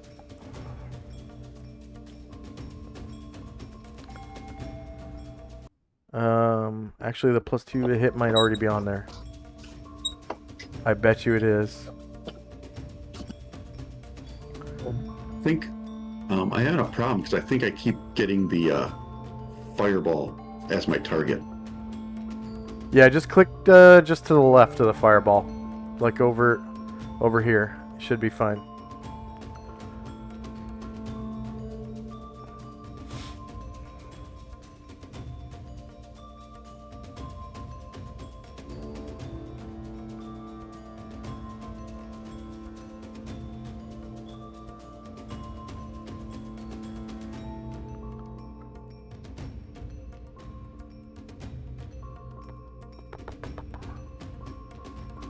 And it doesn't look like the +2 to hit is on there for some reason.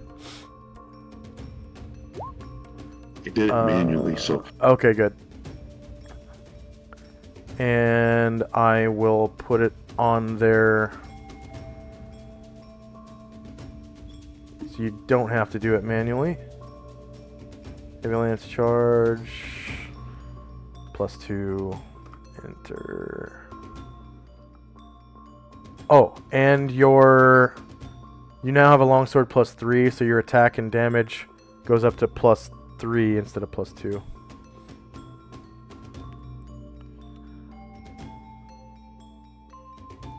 Alright, the monster, of course, is shieldless.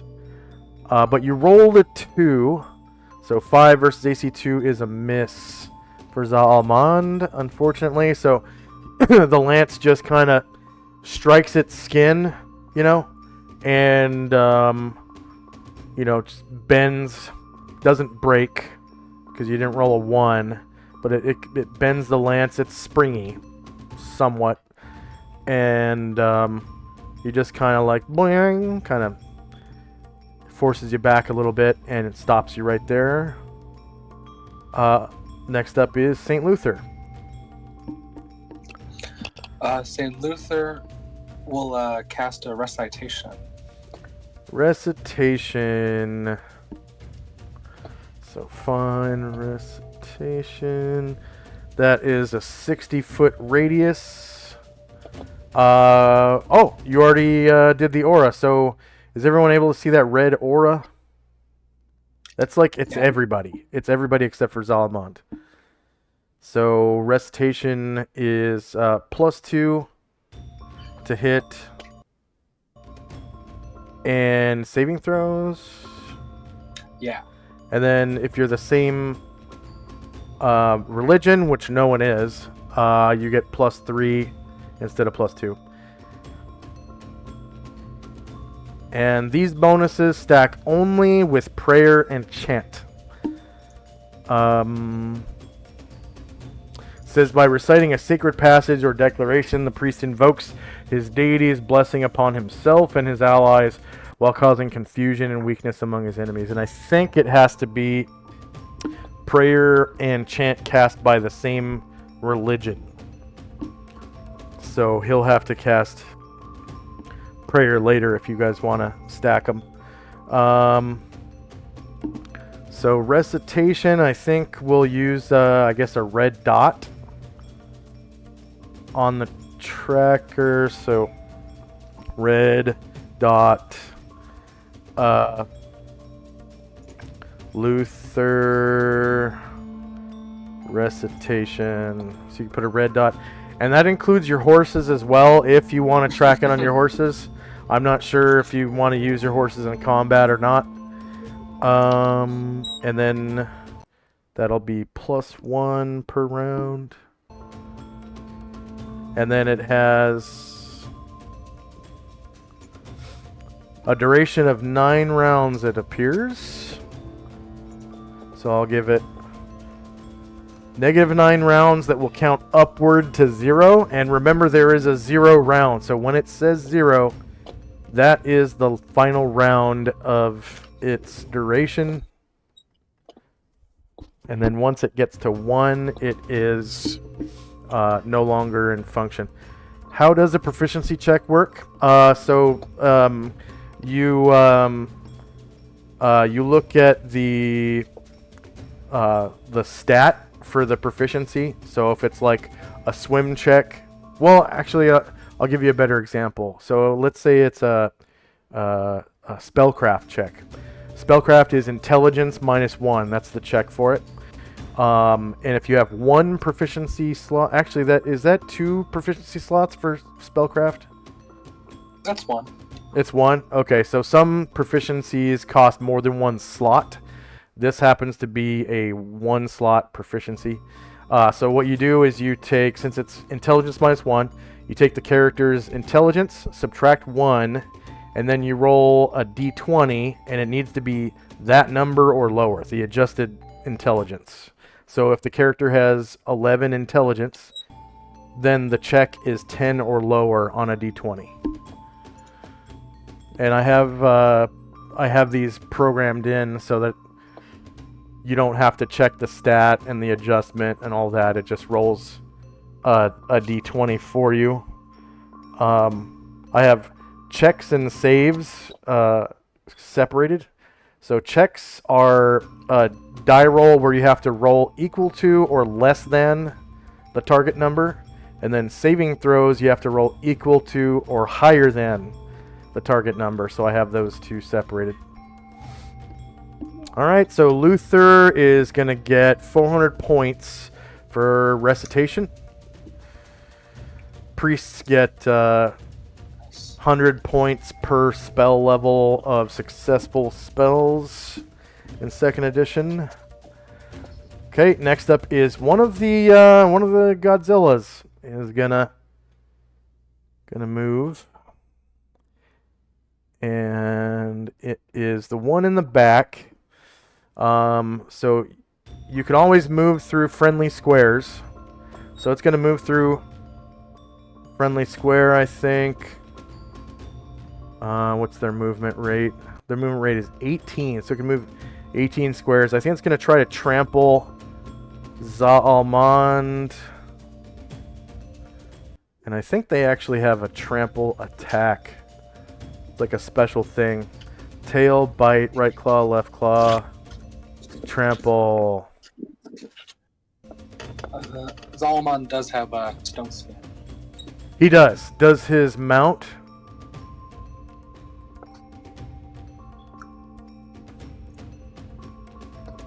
Okay, shorter melee, same elevation. No mod.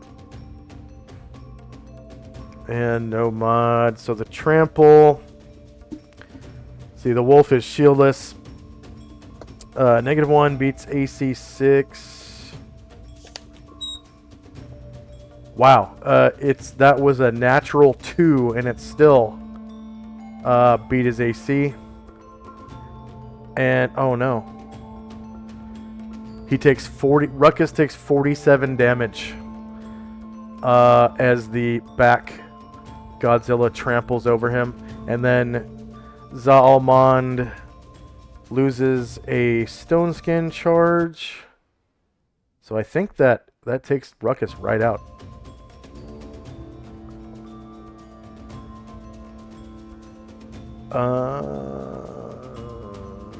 Let's see. Checking their trample attack. If moving upright, it can trample victims for a lot of damage. Continually sweeps the ground with its massive tail, swinging 90 feet behind it and to each side. Any creature within range of the tail must make a successful saving throw versus death or suffer a bunch of damage. Okay, so 18 squares. Zaalmond survives. You know what? Guess what? Never mind, because the creature doesn't have enough room to get out of the other one's square. So it is going to have to stop moving somewhere over...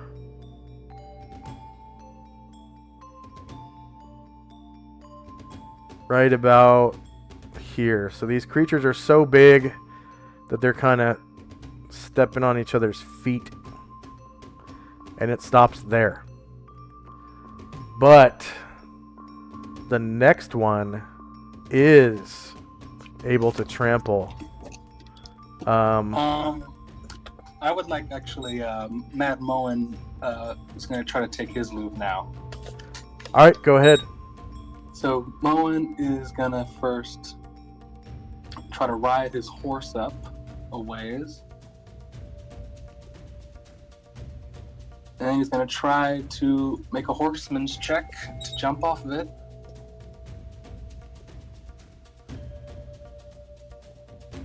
Okay, so it looks like you took 14 squares of movement with your horse, so you get one more square of movement with your horse if you want.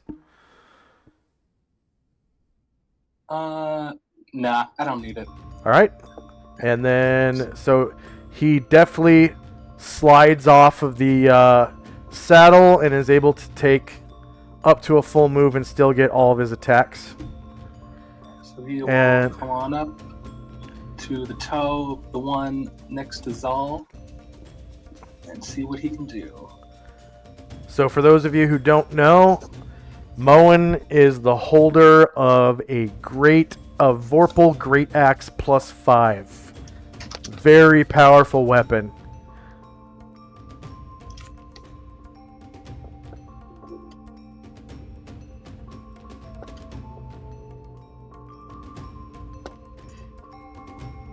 Oh, right. Oh, yeah. I have to.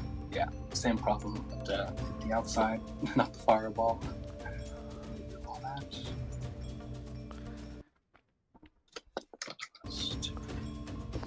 And Vorpal weapons don't discriminate between size categories, so shieldless, natural 20. Alright, so the creature comes down to roar in your face as you approach it. And you're able to come right up from beneath, lopping off its head, killing it instantly, and its head goes rolling behind you. Thunk, thunk, thunk, thunk. Natural 20 with a Vorpal weapon. Fuck yeah.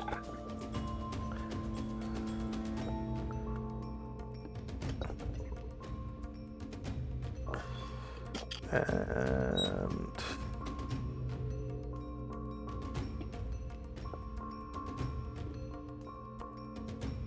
why? There we go.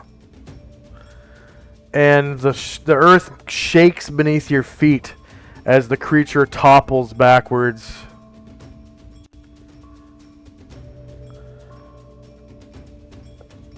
And that was actually his first attack that he was holding. And remember his movement rate. Yes, so yeah, might not make it to the next guy.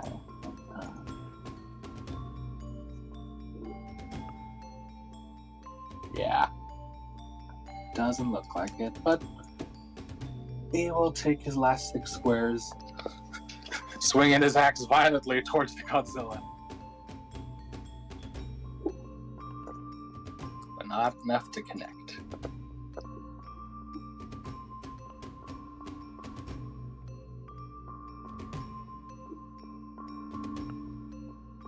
There we go.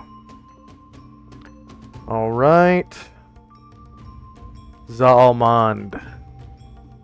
I don't get 2 with Lance. I only get 1. Yep. Okay. Chai Yai is casting something. Yeah, attempting to call a phoenix. All right.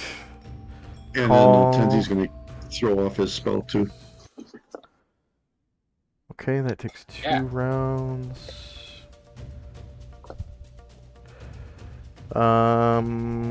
Chai Yai call Phoenix. Takes 2 rounds.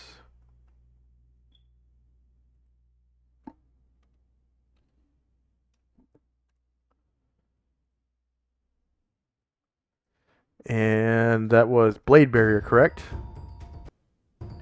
Yep. And Yeah. what level is that? 6th. Okay, so you get 600 points. And we got spell AoEs. Priest 6. Blade Barrier.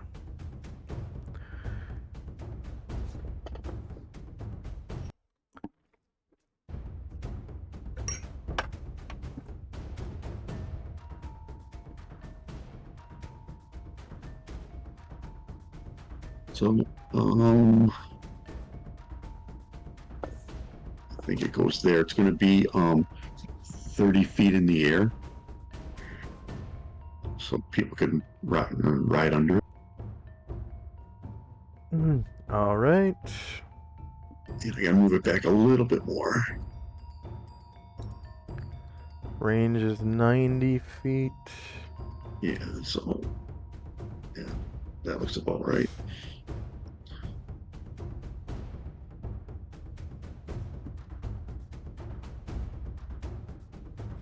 Yeah. That's good enough. All right. You have the little airplane, so it's 30 feet in the air. Okay. Fair enough. End of round. Was anyone else waiting? Oh, yeah, actually, Shandrak was. Yeah, I rolled and was planning on maybe using my sword. So I slipped off my horse. Am I still able to cast? Because I haven't moved after that.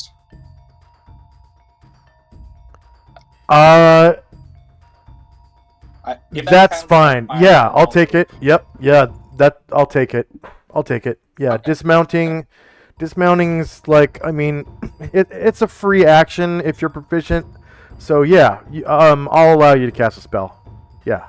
Okay, cool. Then yeah, he'll change his action, which is now the end of the round, and she will try to cast a hold monster. Hold monster. Is that the one that gives a -3 penalty if there's only one target? Yep, -3. Okay. Outstanding. So we'll see if you get experience for that. That was a slotted spell, right? Yep. Okay, so it is gonna save as a 17th level fighter. Oh yeah, -3 to its save. So warrior 17. Not multi-class, not triple class. So if it fails this save, combat's over because you can slay it outright. It's the only other aggressor. And then if this, and you get experience point bonus. If it fails, then that's the end of the round, I believe, and we roll initiative again. So here goes. All right, so it passed. Passed its save. Target actually rolled a natural 20. So yeah. And so no experience bonus for that, and we're at the end of the round. Was there anyone else waiting? Not me. And then Tenzi, what was the duration on your blade barrier? Good question. 100 and oh no, that's not mine. It's 51 rounds. 51 rounds. Beautiful. Nice. 51. Enter. Okay, and then Zalmond lost one. No, he didn't. He wasn't attacked. All right, so that is, yeah, end of the round. So now we're in initiative phase. And I think I deleted somebody's extra turn. I can't remember if it was Ashriel or what. Still got mine. Okay. Yeah, I look good.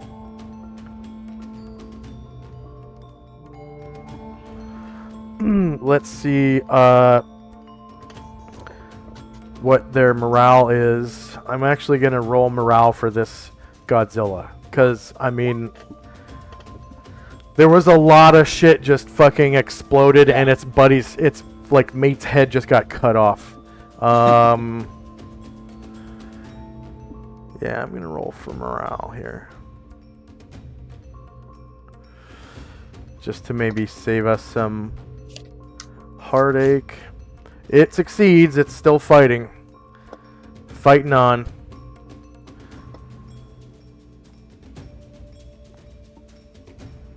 And I actually need to... You guys notice that some of its wounds close up.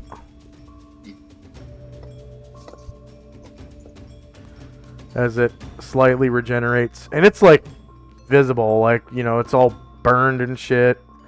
And like,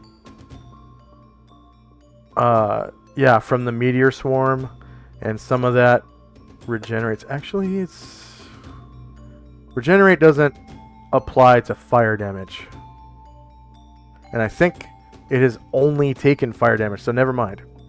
Yeah, it doesn't regenerate.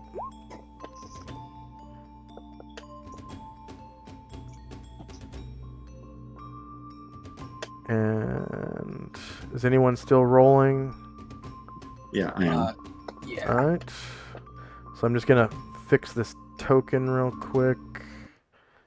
I'm just never mind the new one that I drop, I'm just fixing the token. There it is. So another one doesn't appear, I'm just kind of messing with the... Yeah. Another one! No!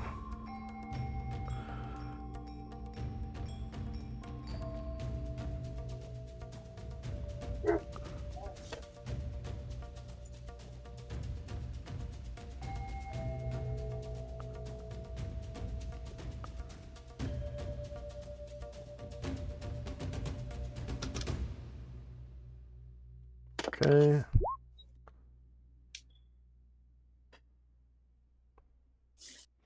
And is anyone still rolling? Yeah, just a moment.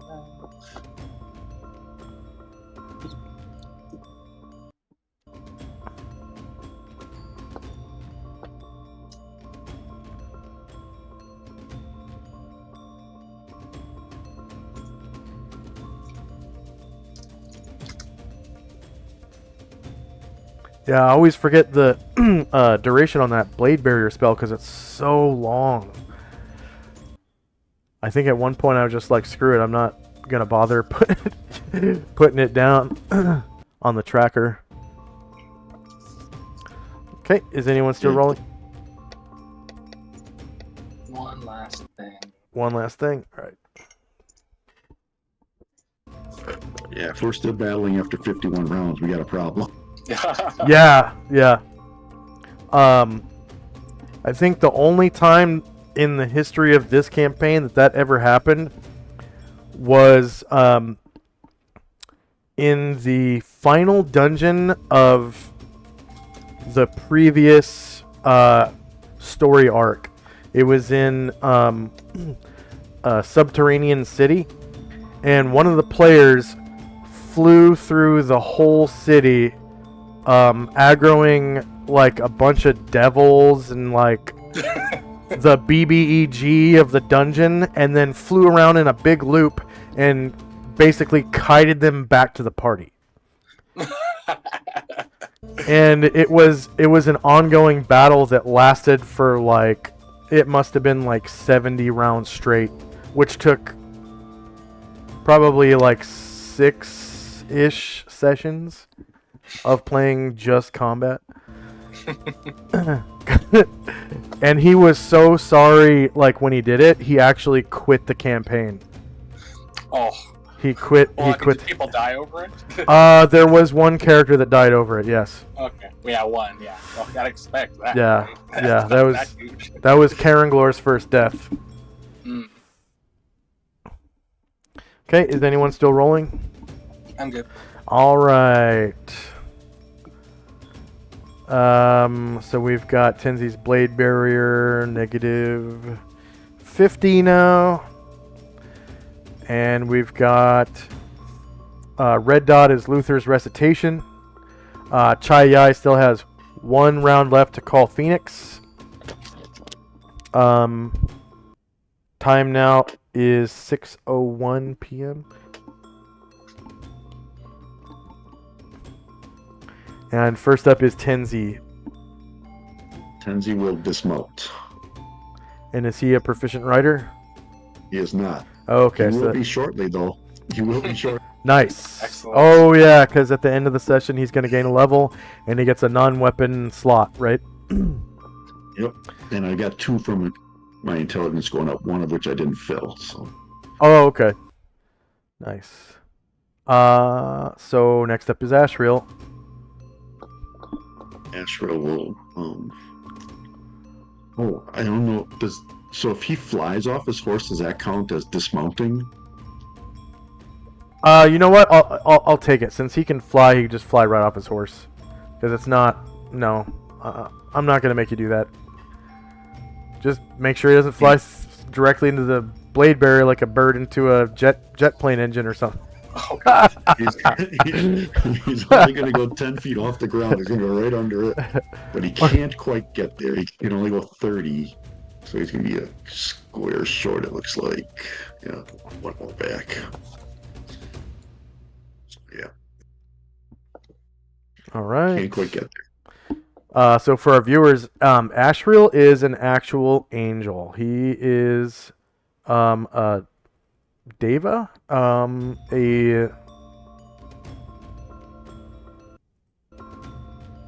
Movanic Deva. And after a few more adventures, he'll turn into, I think, an Astral Deva? Right? Astral Deva's before Monadic. I think so, yeah. Okay, next up is Shandrak. Okay. I am going to. I'm going to try to see if I can help something in by casting an ice storm. Right on. Or blind it. So that's one charge for the sleet. Okay. Rules. Oh no, not rules. Notes and daily routine. Edit. So one more charge off of the Staff of the Magi.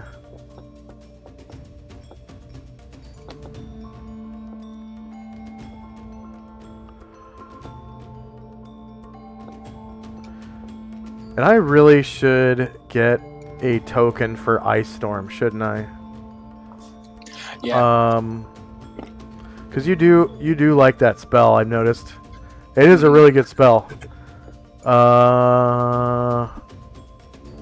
So Ice Storm is a 20 or 40 foot radius. Driving Sleet falls in an 80 foot diameter area for 1 round per caster level.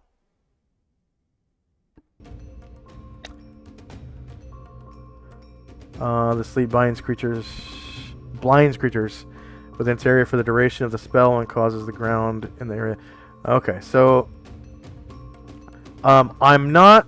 So I think this happened last time, where you put down an ice storm, and I judged that they were so tall, their eyes are above the ice storm, so they're not blinded by it because it's so close to the ground for them. But you do get that slowed movement and That's right. slippery. Well, I can put it 270 feet. Am I able to put it in the air at all? Or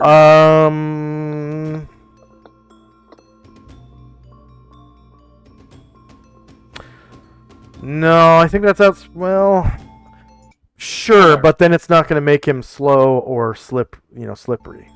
So you get either or, blinded or. That's true. That's true. Because his feet and his eyes are so far apart. Yeah, I'll try to slip him up. You want to slip him instead of blind him? Yeah, I'll try to slip him up. Okay, so 80 foot diameter AoE. It's an 80 foot circle. Let's see, spell AoEs. Here's a 30 foot diameter. So, /R, 80 feet diameter divided by 5 foot squares times 70 pixels per square is going to be 1120 by 1120. So copy that and set dimensions 1120 set. So that's how big the AoE is. I just want to make sure real quick. Yeah, that's right. Okay, and then you can slide it where you want it. I am going to rule that he needs to be completely inside for it to work. Inside that circle. The circle, right? Okay. Yeah. Because it is a circular. If you later on get the square the circle spell, it's like a meta magic spell, you can turn it into a square. Yeah, that looks good, right? Right there? Okay. So I guess I'll put that on the map layer to front it, and then map. Okay, and then, yeah, no experience awarded because it was from a magic item. Next up is Mad Moen. Alright, let's see. Alright, Moen will try to see if he can get close to this thing. Let's see.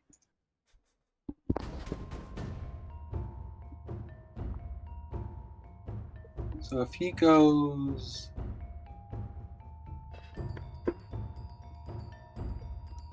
If he goes here...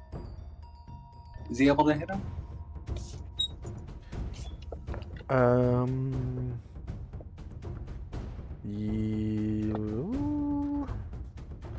I just gotta click on the token real quick. Yes, yes, he is. Okay, wonderful. Here comes that axe. That axe do. What that axe do? Let's see. What that axe do? Alright, he's shieldless, -3, beats AC2. You only rolled 6. You still hit, but it is not a crit, and it doesn't have any Vorpal effect. It is a gargantuan creature, so it does that large damage, which is 17.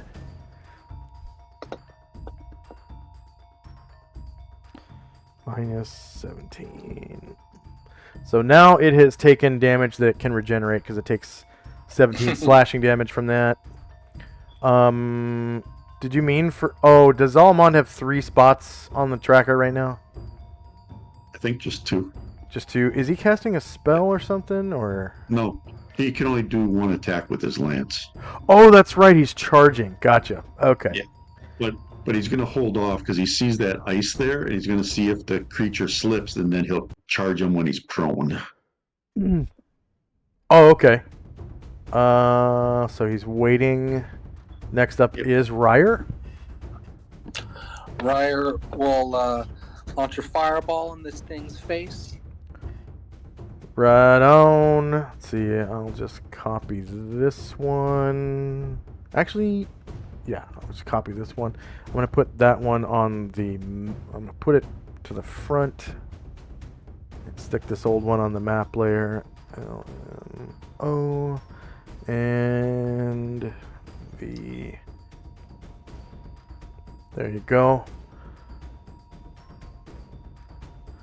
I'm guessing you're aiming the fireball at its feet because there's an ice storm. No, if I if I can, because the ice storm's kind of near the bottom of it, I want to try to hit its like chest or face area, like above the ice storm. You're not worried about melting the ice storm with your fireball?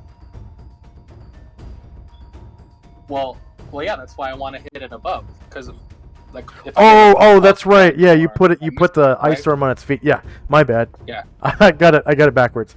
All right. So it will save as a 17th level fighter.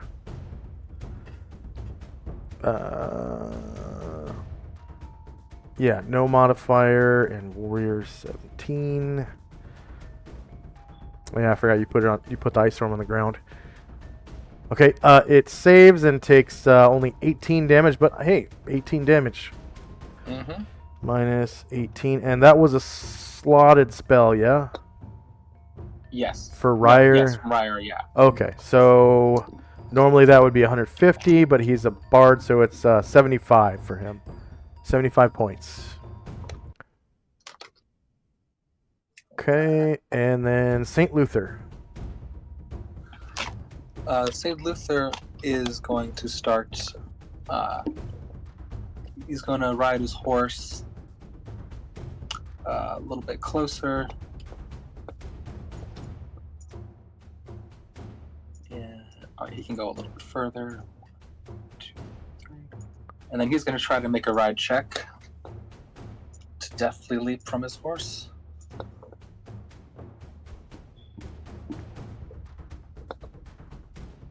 No problem. So you can hop into any square surrounding your horse. So you fly right over the horse's head. And he And land on ducks your feet? under the blade barrier and heads kind of south of Ashriel. Okay. And he'll wait from there if the monster approaches. Okay. And Erdrin. Erdrin will move silently closer to the beast. Right on. So I'll do a check for that.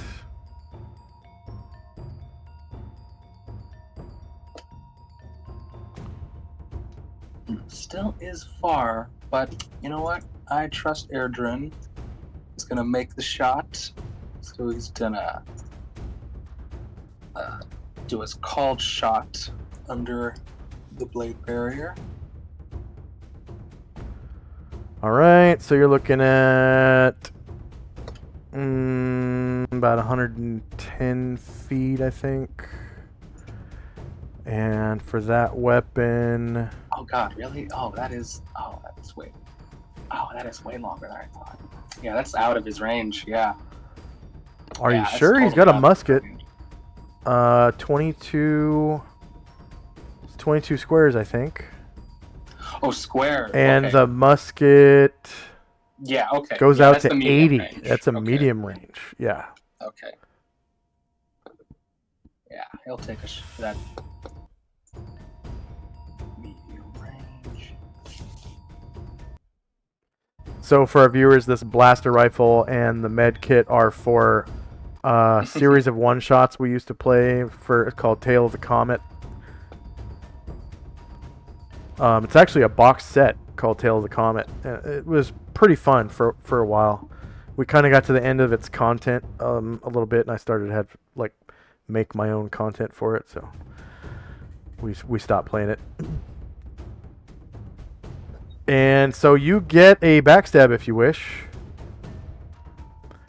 because it is a living corporeal vertebrate, and you passed your checks. Move silently and hide in shadows.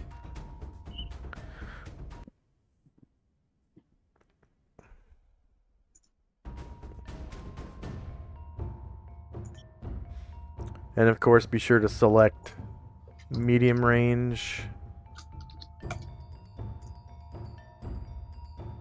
There it is. Oh, Very nice. So -4 beats AC2. It's not a crit. Wow. That's the saddest. Yeah, that's the saddest musket shot I've seen in a while from him. He has a ×5 backstab modifier.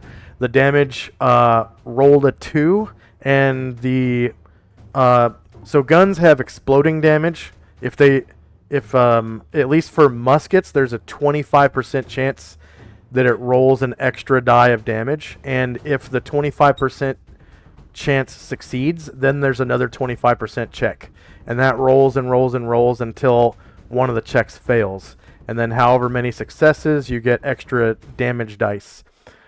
So this time the damage did not explode, right? Because the first 25% chance failed, and you only roll 2 damage, so your ×5 backstab modifier brings the damage up to 10. Sad damage. And you're now visible. Dink. Yeah. -10.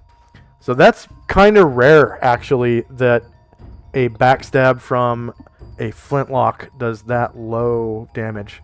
That's the lowest damage possible Oh, for that character.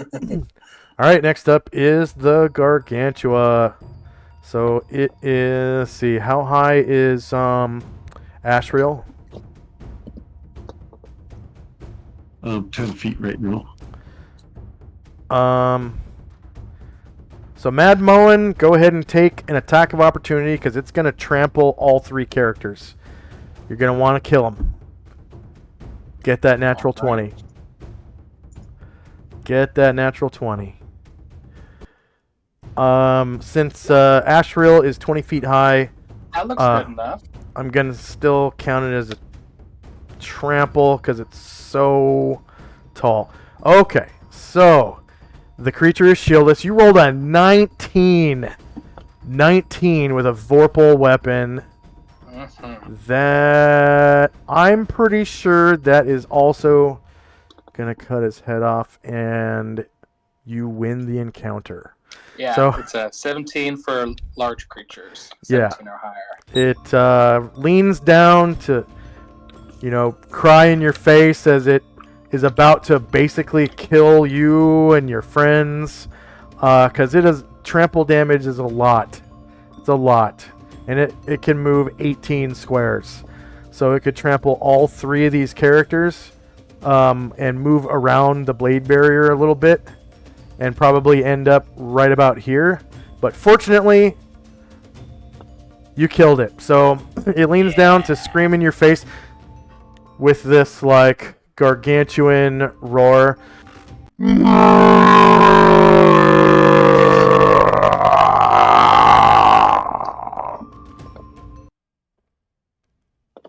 Kind of like in the movies, there's like spit and phlegm comes out, and you get underneath it and lop its head right off. And the earth rumbles as it comes down headless to the ground.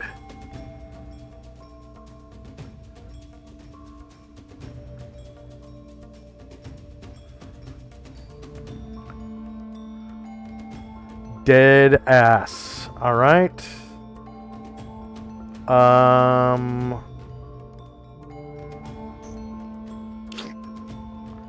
And then Chai-Yai's Phoenix appears.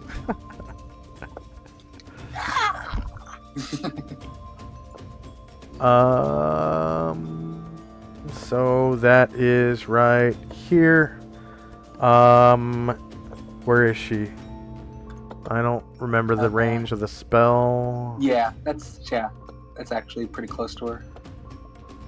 That's their horse right there. I think it's got a pretty good range on the spell. It's like 90 feet or something like that. I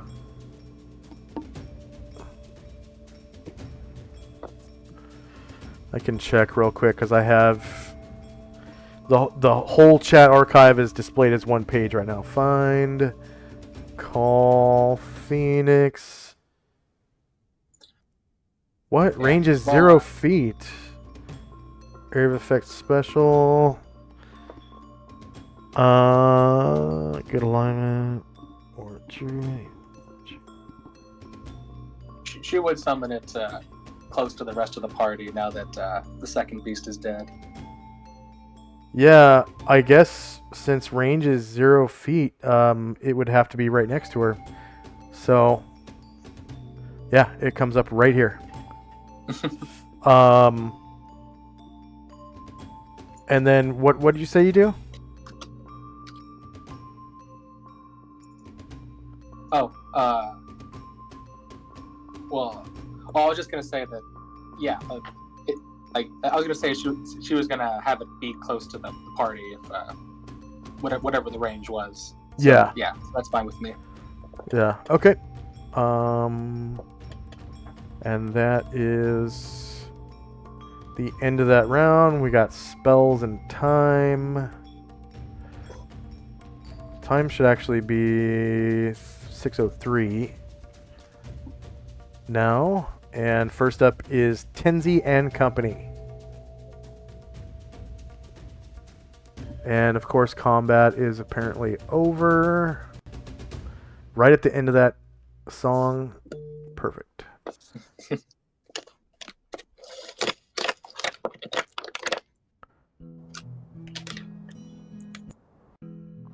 Okay, Tenzi and Company. Tenzi will dispel the blade barrier.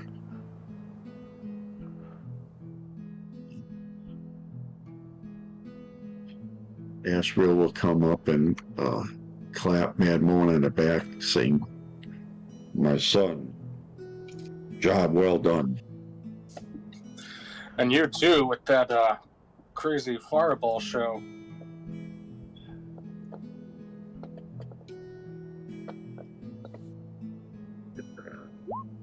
Zalmond will turn Ruckus around, come back to the group. I can't go that. Oh yeah, I can. It's out of combat, so it'll come down back to the group, and Tenzi will mount up and get ready to continue on. That'll be it for us. All right, and Shandrak and Company. All right. Moen and Luther will both return to the mounts they had and try to see if they can get on them and move at the same time. Moen will be able to. Well, you're out of combat now, so those rolls okay. don't really matter. Okay, right, okay. And these were two.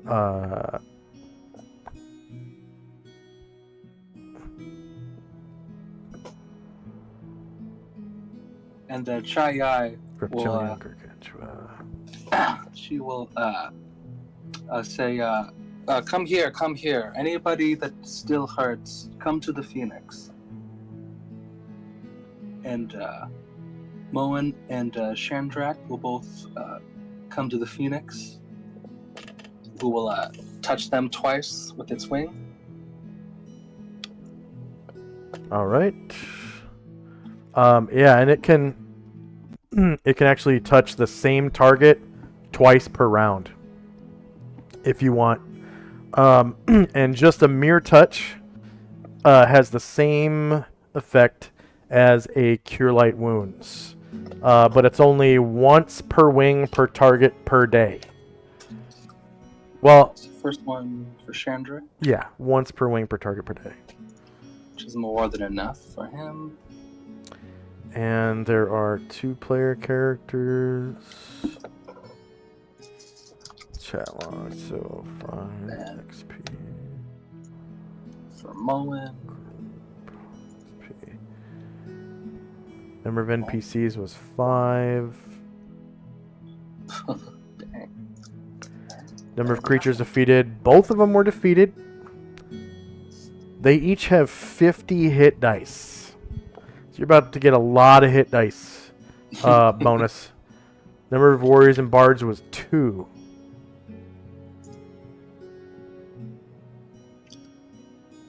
Phoenix will also give its cure to Ryer. Look at that. All right. Warriors and all other warriors and rangers get 500 experience per warrior level.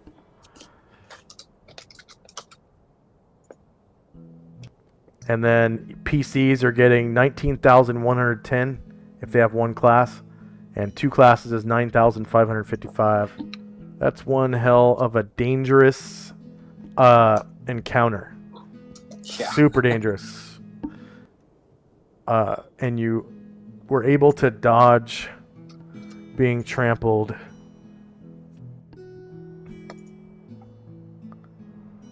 Okay, so a round goes by while you're healing, and next up is Tenzi.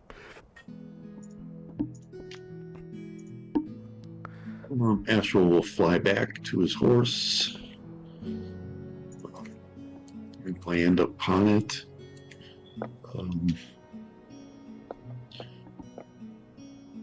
And I think that's it. We're ready to roll whenever. Okay, and then Shandrak is. oh, go ahead. The Phoenix does its second couple of heals on whoever. And then was there anything else for Shandrak and Company during that time, during the second round of heals? No, just Airdrin coming back and getting on his horse. Okay, so next up is Tenzi again. We'll just wait for the Phoenix to get done doing its thing. Okay, and then the third round of heals for the Phoenix. It looks like you got 1, 2, 3, 4, and then the third round you already did 1, so it's got its other wing to heal somebody else if you want.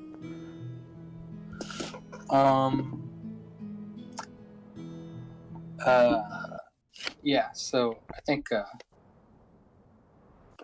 all of Chandrak's people have gotten their heals. Chai says, "Is there no one else that would like the blessing of the Phoenix?" Anyone else I- hurt? Nope, none of my people are, nor is Ruckus, luckily. Okay, then yeah, with the heals given to my people that it can do, Chai will say, "Thank you, great creature. Thank you. You have graced us with your presence. You may now leave." You may not leave. And poof. The Phoenix disappears. Okay, anything else for Chandrak and company? Nope. All my people are horsed up and ready to go. Alright. So this is actually your campground. And Oh yeah. let's see. Fine, November 11. Alright, so no encounters for the rest of the night. Was there anything else that you wanted to do today before the next morning?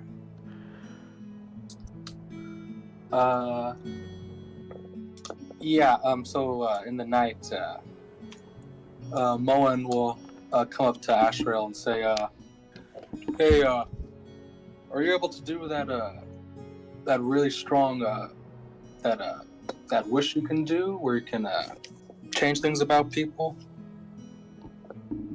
My son, I will not be able to do it until tomorrow. Oh, I used Oh, it yeah. to do the meteors.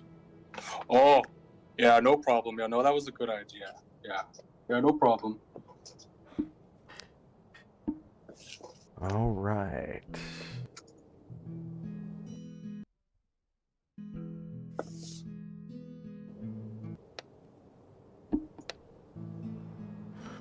So on the next day,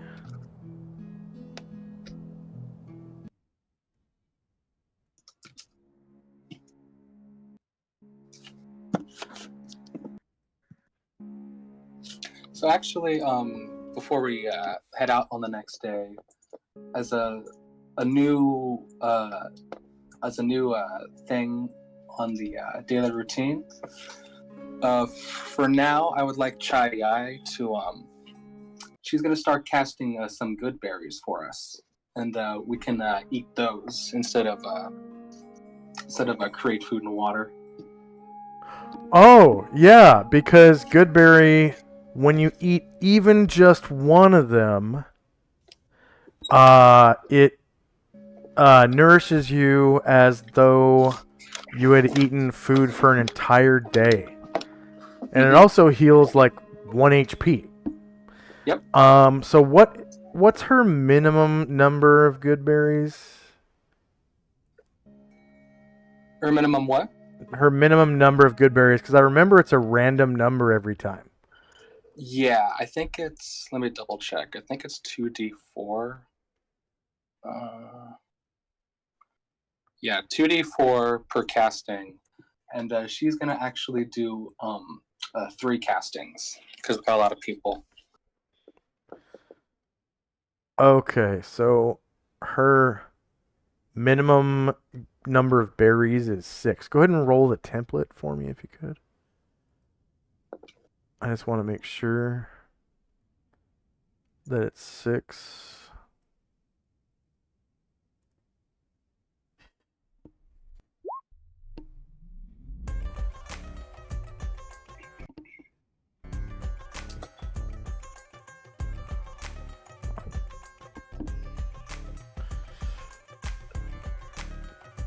2d4 of them are magical, and we don't use material components. Says the material component for the spell is to cast a holy symbol passed over the freshly picked edible berries to be expelled. So for the purpose of this spell, you actually just create the berries by casting the spell. And yeah, it looks like the minimum is 2. So I guess, I mean, how many targets does or how many creatures are usually fed by the create food and water? You're gonna want to do, because the minimum amount for Goodberry is 2. You're gonna want to at least have 1 spell slotted for that per 2 people, because sometimes you're gonna not be able to feed everybody if you don't. So I don't know how many people you had fed by create food and water. But you're going to want to account for that. As far as I remember, it was like all the characters and then all the medium and heavy warhorses, because I think the light warhorses are able to just graze in a temperate climate. They can just graze forever. But it's like medium and heavy warhorses have to be fed oats every now and then. I'm certain that the heavy warhorses have to eat oats every now and then, and a good berry will take place of that. Does Asheril have to eat? I don't think so. I don't think he eats. I think he's immortal. Yeah. Okay.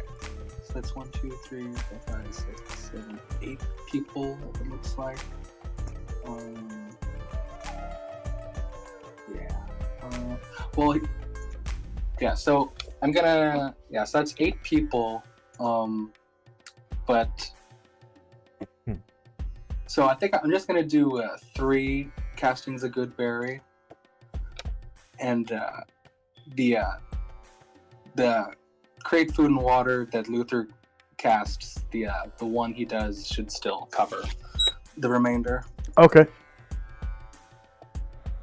Outstanding. So as long as the minimums cover everything, I'm happy, because then we don't have to roll dice every day. You know what I mean?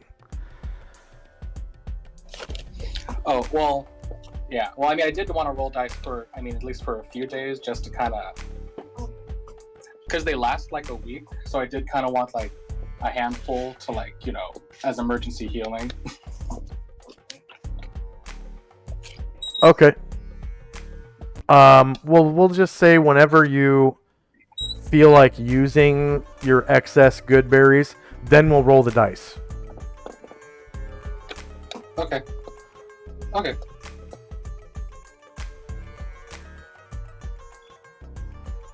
Okay. That way we're not rolling dice for no reason. So that's fine. And then, of course, for those daily spells, you're not getting experience for them. It's Yeah. Yeah. Yeah. Because that would just kind of be abusing the spells. So Adria, East Central, and we'll take.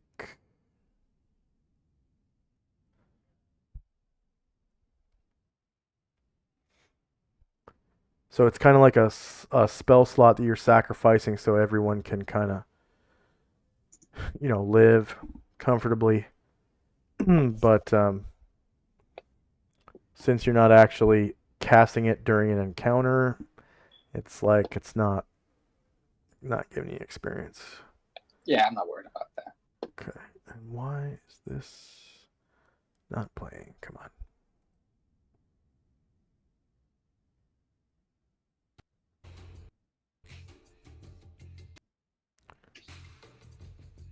I'm not sure that's supposed to be the one for this.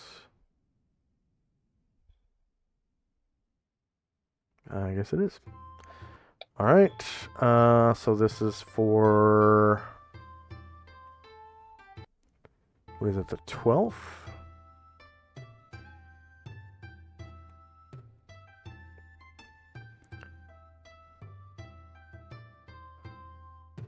Oops.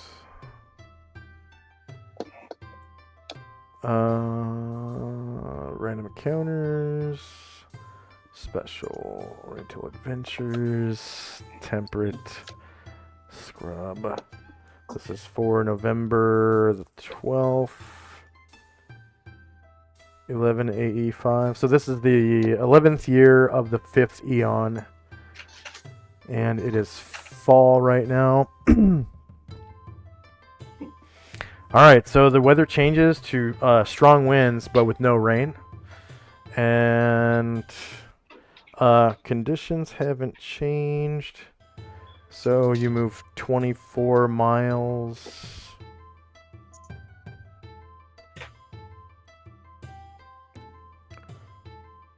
To the east.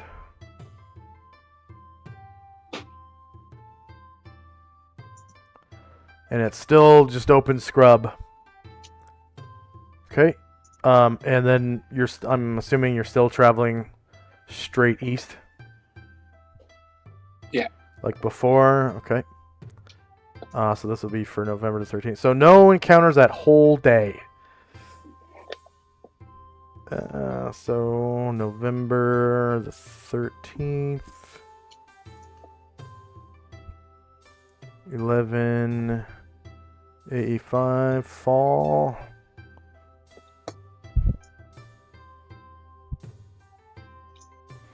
All right, so 24 miles. On November 12th, I can do Moen's limited wish if you still needs. Yeah. So Oh, sure. in the distance at the end of November the 13th, there's a storm the whole day. So, lightning, rain, stuff. And you reach the actual coast, so you can see the sea. Oh, And I'll switch you to the landing page so you can do your limited wish on the morning of the 13th, right? That's fine. Yeah. Okay.